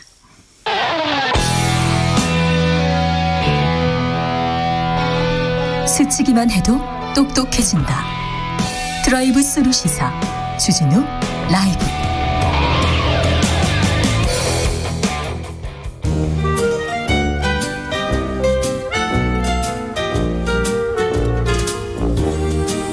민생이 먼저다. 함께 잘 먹고 잘 사는 법 찾아보겠습니다. 민생과 통하였느냐. 생생민생 통. 안전하소나 민생생각 안진걸 민생경제연구소장 어서 오세요. 네, 안녕하십니까. 오늘은 어디서 오시는 길이에요? 자, 오늘 지난주 말씀드린 것처럼 삼성생명 암보험 환자들 농성이 계속되고 있는데 오늘 또 제가 또 이렇게 그 아주 진중한 대화를 나눴고요. 예, 거의 이번 주 안에 타결이 될 것 같습니다. 아이고, 그래서 다행이네요. 그 암보험 환자들이 농성을 풀고 빨리 집으로 돌아가셨으면 우리 애청자들께서 많이 힘을 실어주셨고요. 삼성생명그룹도 삼성생명도 지금 많이 막판에 애를 쓰고 있는데 조금만 더 애써 주십시오. 응원합니다. 삼성생명도요. 그리고 암보험 환자들 너무 고생 많으셨어요. 이렇게 하나씩 해결돼 우리 국민들께서도 안도 한숨을 쉬시거든요. 그렇죠. 지난주 금요일 날 우리 KBS 시사직격에 쿠팡 문제 특집이 나갔는데 거기도 출연했었습니다. 많은 분들이 봤다고 그러고요. 그다음에 그 조선일보에 악의적인 보도가 많아서 그에 대한 규탄 활동도 많이 하고 다니는데 실수라고 핑계대고 영혼 없는 사과 마라. 이게 일반 시민들의 마음인 것 같아요. 이것도 제가 했었고 그다음에 제가 정말 열심히 했던 캠페인이 친환경 무상급식하고 반값 등록금인데요. 이게 각각 뉴스가 됐는데요. 친환경 무상급식은 시민들이 뽑은 최고의 조례로 뽑힌 겁니다. 서울 시민들이 뽑은 최고의 조례. 친환경 무상급식. 그렇죠. 세계적인 정책이라는 거. 세계에서 지금 부러워한다는 거. 그런데 무상급식을 반대했어요. 그 당시에는 엄청나게 반대했잖아요. 친환경 무상급식은 나라 망한다는 분들 오세훈 지금 서울시장님부터 시작해서 반성 많이 하셔야죠. 그렇죠. 부자라고 부자한테도 다 밥 줘야 되냐 이런 얘기 했었잖아요. 당연히 이건희 저희의 답은 뭐였냐면 이건희 손자도 줘야 된다. 왜? 아이들이랑 같이 밥 먹고 동시대의 식사가 어떤 것인지 알고 그다음에 급식비 내는 사람 안 내는 사람 차별 없이 먹고 동화돼야 되는 거거든요. 그렇죠. 그게 보편적 복지고 모든 아이는 우리 모두의 아이 정신이었던 것이죠. 그다음에 유은혜 부총리께서 반값 등록금을 지금 예산에서 2.8조만 더 늘리면 완벽한 반값 등록이 가능하다는 이제 국회에서 발언을 해서 그게 또 화제가 되고 있습니다. 전국 대학생 학부모들이 굉장히 응원하고 지지하고 있는데요. 이 부분도 저희가 캠페인하면서 나중에 한번 말씀드리겠습니다. 코로나 시대에 사실 대학생들 교육 제대로 받지 못하고 있어요. 그러니까요. 아니 온라인으로 받는 교육 좋아요. 수업 좋아요. 그런데 직접 가서 듣고 보고 느끼고 친구들과 같이 나눠야 될 부분이 많지 않습니까? 그럼에도 불구하고 대학들이 반환해 준 돈은 평균 10만 원 정도밖에 되지 않습니다. 그러니까요. 코로나 시대에 고통 분담한다고 해놓고 대학교 그렇게 돈 많이 쌓아놓고. 이번에 우리가 코로나19를 겪으면서 우리 국민들께서 알아버린 진실이 뭐냐면 이 와중에도 기득권이나 돈을 많이 버는 집단이 있는데 고통 분담에 굉장히 소극적이다는 거죠. 그렇죠. 금융권, 방송통신계, 대학 다 재벌 대기업 이분들이 다 거기에 해당하는 겁니다. 그러니까 사실은 국민들 모두가 고통받을 때 우리는 이렇게 고통 분담한다고 하면 오히려 더 사랑받고 우리 공동체가 더욱 강해지잖아요. 부드러워질 것이고. 돈이 없고 손해보고 어려운 사람한테 더 내놓으라고 하지 않습니까? 그러면 안 되죠. 그러니까 미국은 1,100만 원씩 대학생들의 학자금을 탕감해 주는 걸 추진하고 있거든요. 근데 우리는 학자금 탕감까지는 어려워도 이제 학자금은 무이자로 빌려주고 그다음에 반값 등록금은 실현하자 2.8조 예산을 늘려서 이런 캠페인을 제가 하고 있습니다. 자, 7월부터 요거 재밌죠. 자, 희망적인 소식입니다. 하도 요즘 막 방금 전에도 막 여야간의 논쟁이 있었잖아요. 자, 저는 희망적으로 말씀드려볼게요. 자, 일단 7월 7일부터 법정 최고금리가 24%에서 20%로 줄어듭니다. 20%를 넘는 초과하는 모든 금리는 불법입니다. 다 반환받을 수 있고요. 지금 벌써 카드사들이 다 통제하고 있습니다. 앞으로 최고금리는 19%로 인하한다 이런 식으로. 그렇습니다. 당장 우리 국민들 엄청나게 도움을 받고 있는 거죠. 이제 20에서 24% 금리에 시달렸던 분들은 그 밑으로 금리가 떨어지는 겁니다. 이거 나하고 상관이 없어 이렇게 생각하시는 분도 많을지 모르는데 카드 연체하지 않습니까? 그러면 거기에 이자가 붙어요. 근데 이자가 너무나 그러니까 연체라면 24% 가까이 받아버리는 거예요. 그렇죠. 근데 앞으로는 연체이자도 합쳐서 또 무슨 수수료 이름 다 합쳐서 무조건 20%를 넘으면 안 됩니다. 그렇죠. 그래서 무려 꼭 필요합니다. 4,800억 원의 이자 부담이 줄어드는 겁니다. 이 코로나 시대 이 어려운 때 엄마 줍수. 근데 이제 그러면 꼭 이런 이야기가 있잖아요. 저소득층들 돈 안 빌려주면 어떻게 하려고 하냐. 자, 그것도 걱정하지 마시오. 요즘 정부나 지자체가 나서서 저소득층 저신용자들에 대한 대출 프로그램이 많이 나왔는데요. 뭐 햇살론이니 희망홀씨론이 많이 들어보셨을까. 자, 서민금융진흥원 1397로 전화하시면 상담을 해주면 되니까 혹시 급전이 필요하신 분들은 7월 7일 이후에 빌려서 이자를 낮추시고요. 근데도 만약에 대부업체라든지 카드사가 갔는데 대출이 거절됐다. 그런 경우는 불법 사채로 가시면 안 되고 큰일 나니까 오히려 서민금융진흥원에 가서 중금리 때에 정부 정책금리 지원을 받으시라, 대출을 받으시라. 1397입니다. 제가 이 번호도 알아갖고 왔습니다. 자, 사채 어쩔 수 없어서 비싼 이자 사채를 썼어요. 얘기하시는 분도 법정 이자는 20%. 그렇죠. 그건 무조건 20% 이상은 다 돌려받을 수 있는 거고 신고할 수도 있고 그다음에 사채로 가시지 말고 서민금융진흥원으로 가셔라. 네. 그다음에 사채는 안 됩니다. 예, 또 저희가 캠페인했던 거 차고송금 구제법이 7월 6일부터 이제 시행됩니다. 이거는 빨리 했으면 정말 지금 이 순간에도 어제도 돈 잘못 보냈는데 하는 분들이 있어요. 네. 이거는 이제 앞으로 은행에 먼저 전화를 해갖고 요청인데 못 돌려받잖아요. 그럼 예금보험공사로 연락을 하시면 예금보험공사 대신 연락도 하고 정 안 돌려주는 사람은 지급명령 신청이라고 하는 소송이랑 비슷한 절차까지 거쳐서 돈을 받아줍니다. 지금 이거는 말도 안 되죠. 저는 이 차고송금 구제 이야기를 해드린 게 생활성에도 중요한 정보잖아요. 네. 공공기관의 자세가 이래야 된다는 이야기도 해드리고 싶어요. 그렇죠. 국민들이 돈을 못 벌받고 있을 때 네가 알아서 해라 소송해서 옛날엔 그랬어요. 그렇지. 그러면 안 되죠. 그렇지. 정부 기관에 나서서 저희들이 어떻게든 돌려받게 해드리겠습니다. 그렇죠. 예, 이런 마인드로 접근해야 우리 국민들이 행복해지는 거잖아요. 네. 그래서 차고송금 구제 7월 6일 내일부터 예금보험공사로 연락하시면 된다는 이게 거. 너무 말이 안 되는 게 은행에서 돈을 찾았어요. 그런데 은행에다 놓고 갔어. 다른 사람이 가져가면 그거 절도잖아요. 그건 절도죠. 이거를 다른 사람이 가져가 버린 거잖아요. 그렇죠. 일종의 잘못 보낸 거잖아요. 잘못 보냈잖아요. 그래서 실제 ATM기에 보면 돈 가져가면 절도라고 써져 있잖아요. 그렇죠. 똑같은 건데 그것은 은행들이 연락해갖고 아이고 안 돌려주신답니다고 이제 소송하셔야 됩니다. 그렇게 돼버린 거예요. 네. 그러면 안 돼요. 근데 200만 원 잘못 보냈는데 소송하려면 300에서 500만 원 드는데 네, 그럼 안 시간도 되잖아요. 오래 걸리고요. 그렇습니다. 그래서 이런 제도들 좋고요. 그다음에 올해 재산세 6월 달을 기준으로 이제 재산세가 매겨지는데요.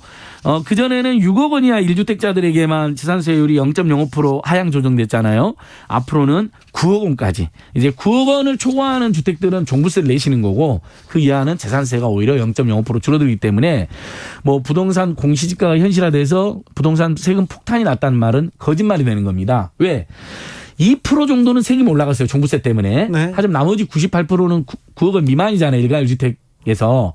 이분들은 오히려 재산세가 0.05% 감면됩니다. 네. 그러니까 세금 폭탄이 아니라 서민 감세가 이루어진 거죠. 네. 정확히는 서민 중산층 감세. 이것도 굉장히 좋은 제도고요. 네. 그다음에 특수 형태 특고라고 하잖아요. 우리 네. 이제 분명히 노동자하고 똑같은데 중소상공인이나 자영업자나 몰려 있는 분들 7월 달부터 고용보험에 가입이 가능한데요. 보험료는 1.4%이니까 0.7%씩 내면 되는데 저소득 사업장이나 저소득 특고 노동자들에게서는 80%까지 보험료를 지원해 줍니다. 네. 그러니까 이제 나 일 그만두면 어떡하지 이렇게 걱정하지 마시고 특수고용 노동자분들도 고용보험에 가입하자 이런 호소를 드려봅니다. 재난지원금 얘기도 좀 물어보겠습니다. 나는 받을 수 있을까 얘기도 하고 맞벌이한테 1인 가구한테는 불리한데요 이런 비판도 있습니다. 자, 이거 정말 오늘 제 메인 주제잖아요. 우리 애청자 여러분들의 판단을 제가 한번 제 이야기를 듣고 한번 구해보겠습니다. 자, 지금 정부가 제출하는 상위 20%를 갑자기 제외했습니다. 모두에게 준다고 분명히 대통령 여당 대표도 약속했는데 정치나 정책 이렇게 신뢰를 저버리면 안 된다는 이야기를 먼저 드리고 싶고요. 두 번째, 그래서 20%를 제외하고 국민을 통해서 국회에 제출한 안을 보니 결국 그 20%가 제외되잖아요. 재난 후 다 같이 1년 반간 고생했는데 20% 국민들은 평소에 세금을 많이 내는 국민인데 결국 재난 때 나는 배제되는구나라는 상실감과 그런 박탈감을 호소하고 있고요. 네. 세 번째, 이게 어떻게 보면 가장 클 수가 있는데요.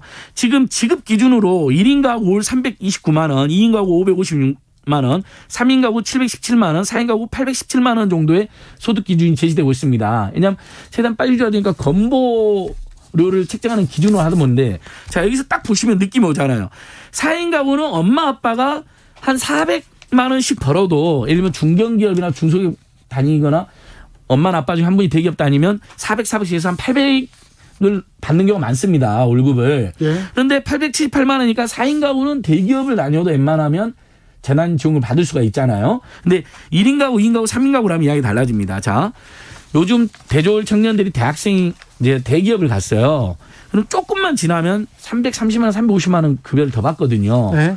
배제되는 거죠. 자, 2인 가구. 엄마하고 아빠가 둘 다 중소기업이나 중견 다니잖아요. 조금 다니면 웬만하면 300만 원 넘게 받습니다. 최저임금 200만 원 가까이 됐으니까요. 네. 556만 원이니까 한 명이 300만 원 받고 한 명이 한 260만 원 받으면 제외돼 버리죠. 3인 가구도 717만 원. 엄마 아빠가 조금 이제 아이까지 있는데 엄마 아빠가 한 300만 원 좀 넘는 직장 2군데 다닌다. 그럼 제외돼 버립니다. 그러니까 맞벌이 부부들이 지금 1인 가구와 맞벌이 부부들이 굉장히 불리하게 지금 설계가 되어 있고 그래서 난리가 났습니다. 지금 이거 저는 정부에서는 계속 무슨 TF 만들어 가지고 수정 보완하고 있던데 수정 보완해서 될 일이 아니다. 네. 원안대로 100%를 줘라. 그러면 이게 어떻게 간단하게 될 수 있느냐. 지금 정부 안으로는 80% 20%를 선별하는 비용도 또 비용과 시간이 엄청 드는데. 그리고 또 어떤 사람 빠지면 그 박탈감 어떻게 할 거예요? 그러니까요. 자, 그래서 제가 제시해 봅니다. 우리 국민들께도 한번 설득할게. 지금 80%에게 주는 금액으로 1인당 25만 원으로 갑자기 그것도 30만 원 준다 했다. 25만 원 갑자기 줄어들었어요. 10.4조가 배정됐습니다. 그러니까 우리 국민들이 어떻게 이걸 받아치냐면요. 온갖 혼선과 논란 만들지 말고 그다음에 서로 간에 이야기 만들지 말고 재난을 함께 고통을 받았고 그다음에 온 국민이 마음을 모아서 이 재난을 극복하자면 모두에게 주는 게 맞다라는 논리를 펼치면서 자 그럼 20만 원씩 5천만 원한테 주면 10조가 딱 듭니다. 그러니까 예산 증액 없이 차라리 25만 원씩 80% 주느니 20만 원씩 전부한테 주자는 대안을 제시하고요. 거기에다가 지금 신용카드 고소득층들이 신용카드 캐시백을 사용해라는 거잖아요. 빚을 내서. 근데 거기에 1조를 지원한다는 겁니다. 아니 지금 코로나 때 신용카드사들 오히려 지금 돈 많이 빌려서 국민들이 힘들어가지고 실적이 엄청 좋아졌어요. 돈 많이 벌죠. 근데 거기다가 왜 1조를 또 줍니까? 오히려 신용카드사들은 자발적으로 포인트를 주는 캠페인을 하게 만들고 그 1조를 재난지원금 80%한테 주겠다는데 붙이면요. 1인당 22만 원씩으로 올라갑니다. 전체 국민에 드리는 것으로. 그러면 25만 원에 80%하고 22만 원으로 전 국민에 줘가지고 이 혼선이나 논란이 없애고 위화감이나 박탈감 없어지고 그다음에 안타깝게 떨어지는 사람 사각지대 없어지고 그다음에 온 국민 마음 모으는 거. 뭐가 더 좋을까요? 그런데 이 시점에서. 저는 소장님께서 무상급식 얘기했잖아요. 예. 무상급식 때도 똑같은 반대가 있었어요. 그렇습니다. 그때는 이건희 손주를 해주냐 그랬거든요. 이번에는 이재용을 해주냐라고 주장을 합니다. 자, 제가 평소에는 선별 지원을 주로 주장하는 사람입니다. 자, 기초연금은 어르신들 중에 하위소득 70%만 주잖아요. 그게 맞습니다. 왜냐하면 노인 빈곤 문제를 치유해야 되는데 전체 어르신들 똑같이 30만 원 줄 수는 없잖아요. 네. 재정의 문제가 있기 때문에. 그래서 지금 하위소득 70%만 30만 원 주고 하위소득 70%에게는 12,100원의 통신비를 신청만 하면 자동 감면해 주는 걸 적용하고 있습니다. 이걸 저희가 투쟁해서 쟁취를 한 거죠. 그러니까 저희는 노인분들에게는 저소득층 중으로 선별 주는 걸 찬성을 해요. 네. 하지만 이번 재난지원금은 뭐냐면 1년 반간 동안 우리 국민들 모두가 고생했기 때문에 그분들에게 위로금과 응원금으로 주고 내수 활성화를 하겠다는 거였거든요. 근데 네. 10조만 풀면 작년 1차 때 줬던 14.3조보다도 매출액이 4, 5조가 줄어들겠죠. 예. 유성환님께서 재난지원금 소득 하위 80% 지급한다고 했는데 80.1%에 해당되는 사람은 얼마나 억울할까요? 얘기하고요. 김인수님은 수입 상위 20%가 박탈감을 느낄까요? 얘기하는데 수입이 많은 사람들은요 재난지원금 얘기가 싫어요. 전 국민한테 주면요 자기는 조금 받고 세금을 많이 내야 될까봐 걱정하는 사람들은 많은데 그런 분들도 있어요. 네, 많은데 뭐 박탈감 그런 건 아닌 것 같습니다. 20% 모두가 박탈감을 느끼는 건 아니죠. 예. 그러나 경계선에 있는 분들의 문제와 억울하게 탈락하는 분들의 문제, 그다음에 이걸 선별하는데 끊임없는 비용과 논란이 생길 거라는 것이고 네. 그럼 모두에게 똑같이 주느냐 아니다. 저소득층들하고 피해계층에는 지금 3.4조를 더 주는 거로 설계되어 있습니다. 그렇죠. 그러니까 이렇게 되면 보편성, 신속성, 형평성이 모두 갖춰지는 거거든요. 자. 그래서 20만 원씩, 25만 원씩 80%에 주는 것보다 22만 원씩 100%에 주고 저소득층, 피해계층은 더 주자. 네. 이렇게 되면 모든 문제 해결됩니다. 알겠습니다. 네. 근데 그 얘기를 왜 안 듣지? 그러니까 저는 홍남기 부총리 팀이 굉장히 잘못된 어떤 그 고집과 편견에 시달리고 있다고 봅니다. 그러니까 저소득층만 도와줘야 된다. 시혜적으로. 근데 국민들을 재난으로 다 같이 고통받았을 때는 저소득층만 돕는 게 아니라 다 같이 도와주고 그다음에 저소득층은 더 돕는 게 정부가 할 도리인 거죠. 시간이 다 됐어요. 예. 소장님. 예. 내년도 최저임금 논의 어떻게 되고 있습니까? 짧게 좀 정말 부탁드릴게요. 이 최저임금도 눈물 나는데요. 자, 지난 4년 중에 문재인 4년 중에 첫 번째 2년은 많이 올린 거 맞습니다. 네. 논란이 있었잖아요. 힘들어진 중소상공인들도 있었어요. 하지만 거기 일자리 안정자금이나 신용카드 가맹점 대폭 인하해가지고 수수료 대폭 인하해서 대충 보충을 했습니다. 근데 이제 코로나19 때문에 지난 2년은 사실상 물가 인상률 감안하면 동결했거나 삭감됐습니다. 예. 그래서 올해는 경제도 지금 경제 성장률이 4% 전망되고 물가도 지금 꿈틀거리고 있잖아요. 네. 그거 감안하면 한국노총에서 주장한 것처럼 최소 7, 8% 정도 오르는 게 맞습니다. 민주노총에서 이제 10% 넘게 인상하자고 주장을 했는데 그분은 중소기업 중상공인들 입장에서 코로나 때문에 못 받아들일 수가 있거든요. 네. 그래서 동결을 지금 사용자들은 동결을 주장하는데 2년 동안 동결은 삭감됐는데 3년 내내 동결한 삭감은 너무 가혹하잖아요. 대신에 10% 이상 올리는 것은 또 중소기업 중소기업들이 받아들이기 어렵기 때문에 물가 상승률하고 경제 성장률에 감안해서 7, 8% 정도 올리는 게 저는 합리적으로 보고요. 다만 그 도저히 지급하지 못하는 분들 있잖아요. 중소기업 중소기업들 입장에서는 그건 정부의 일자리 안정자금과 프랜차이즈 본사, 대기업 본사, 그다음에 재벌 대기업 협력업체들에게는 재벌 대기업이라든지 본사, 원청, 그다음에 프랜차이즈 본사, 대기업 본사들이 최저임금 인상분에 대한 지원을 해줘야 됩니다. 알겠습니다. 협력업체들하고 가맹점이나 대리점에. 잘 알겠어요. 이 문제가 상당히 해결이 됩니다. 알겠어요. 생생민 속등 여기서 마무리할게요. 항상 시간이 부족하죠. 네, 늘 부족합니다. 왜 우리한테 주어진 시간은 안진걸 소장한테 주어진 시간이 항상 이렇게 부족할지. 예. 제 문제는 아닌 것 같아요. 다른 데도 그런 것이더라고요. 예, 네. 감사합니다. 발로 뛰고 다시 나타나겠습니다. 네, 안진걸 소장 감사합니다. 고맙습니다. 오늘도 수고하고 지친 자들이여 여기로 오라. 이곳은 주 기자의 시사 맛집 주토피아 주진우 라이브.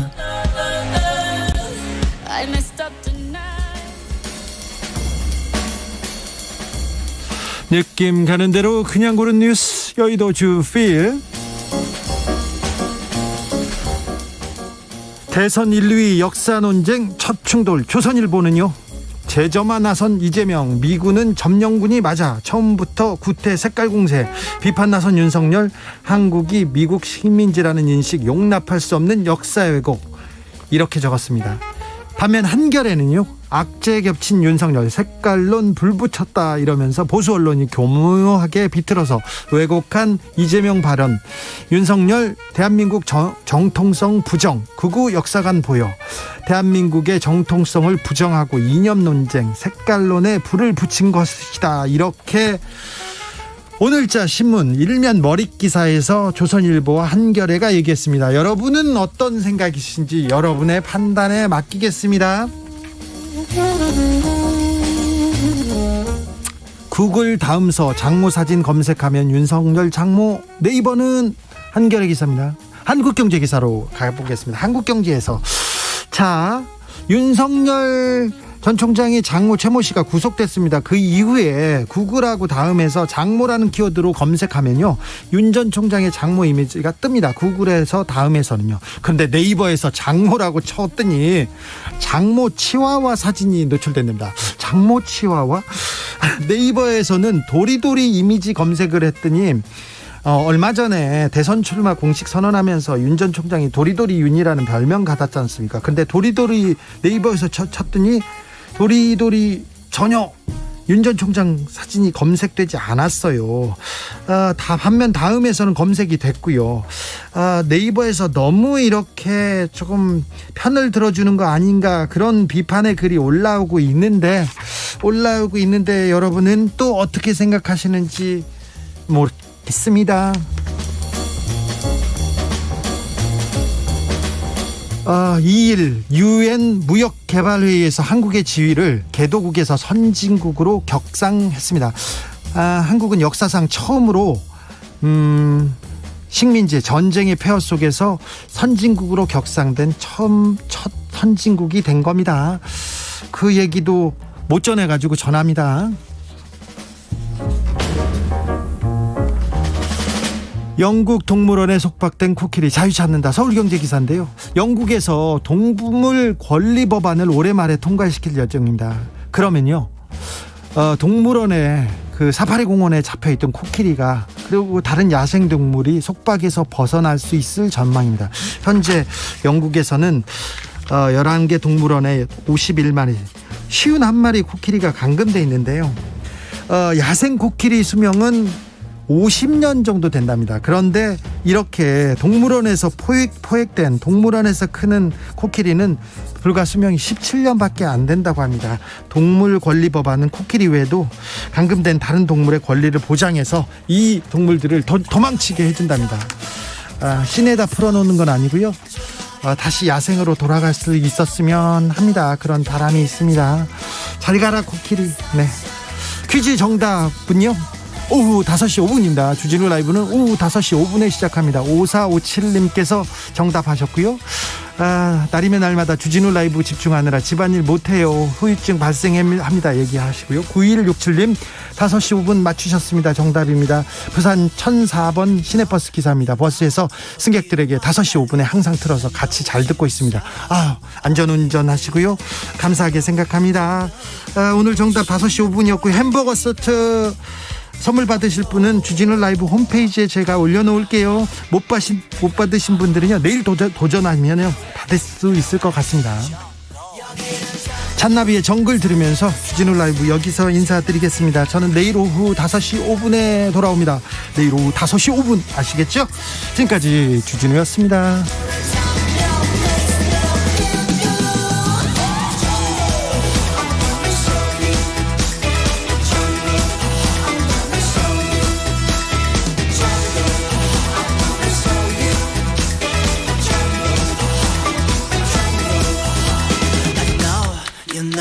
복귀와는 달리 정글 숲은 위험해요.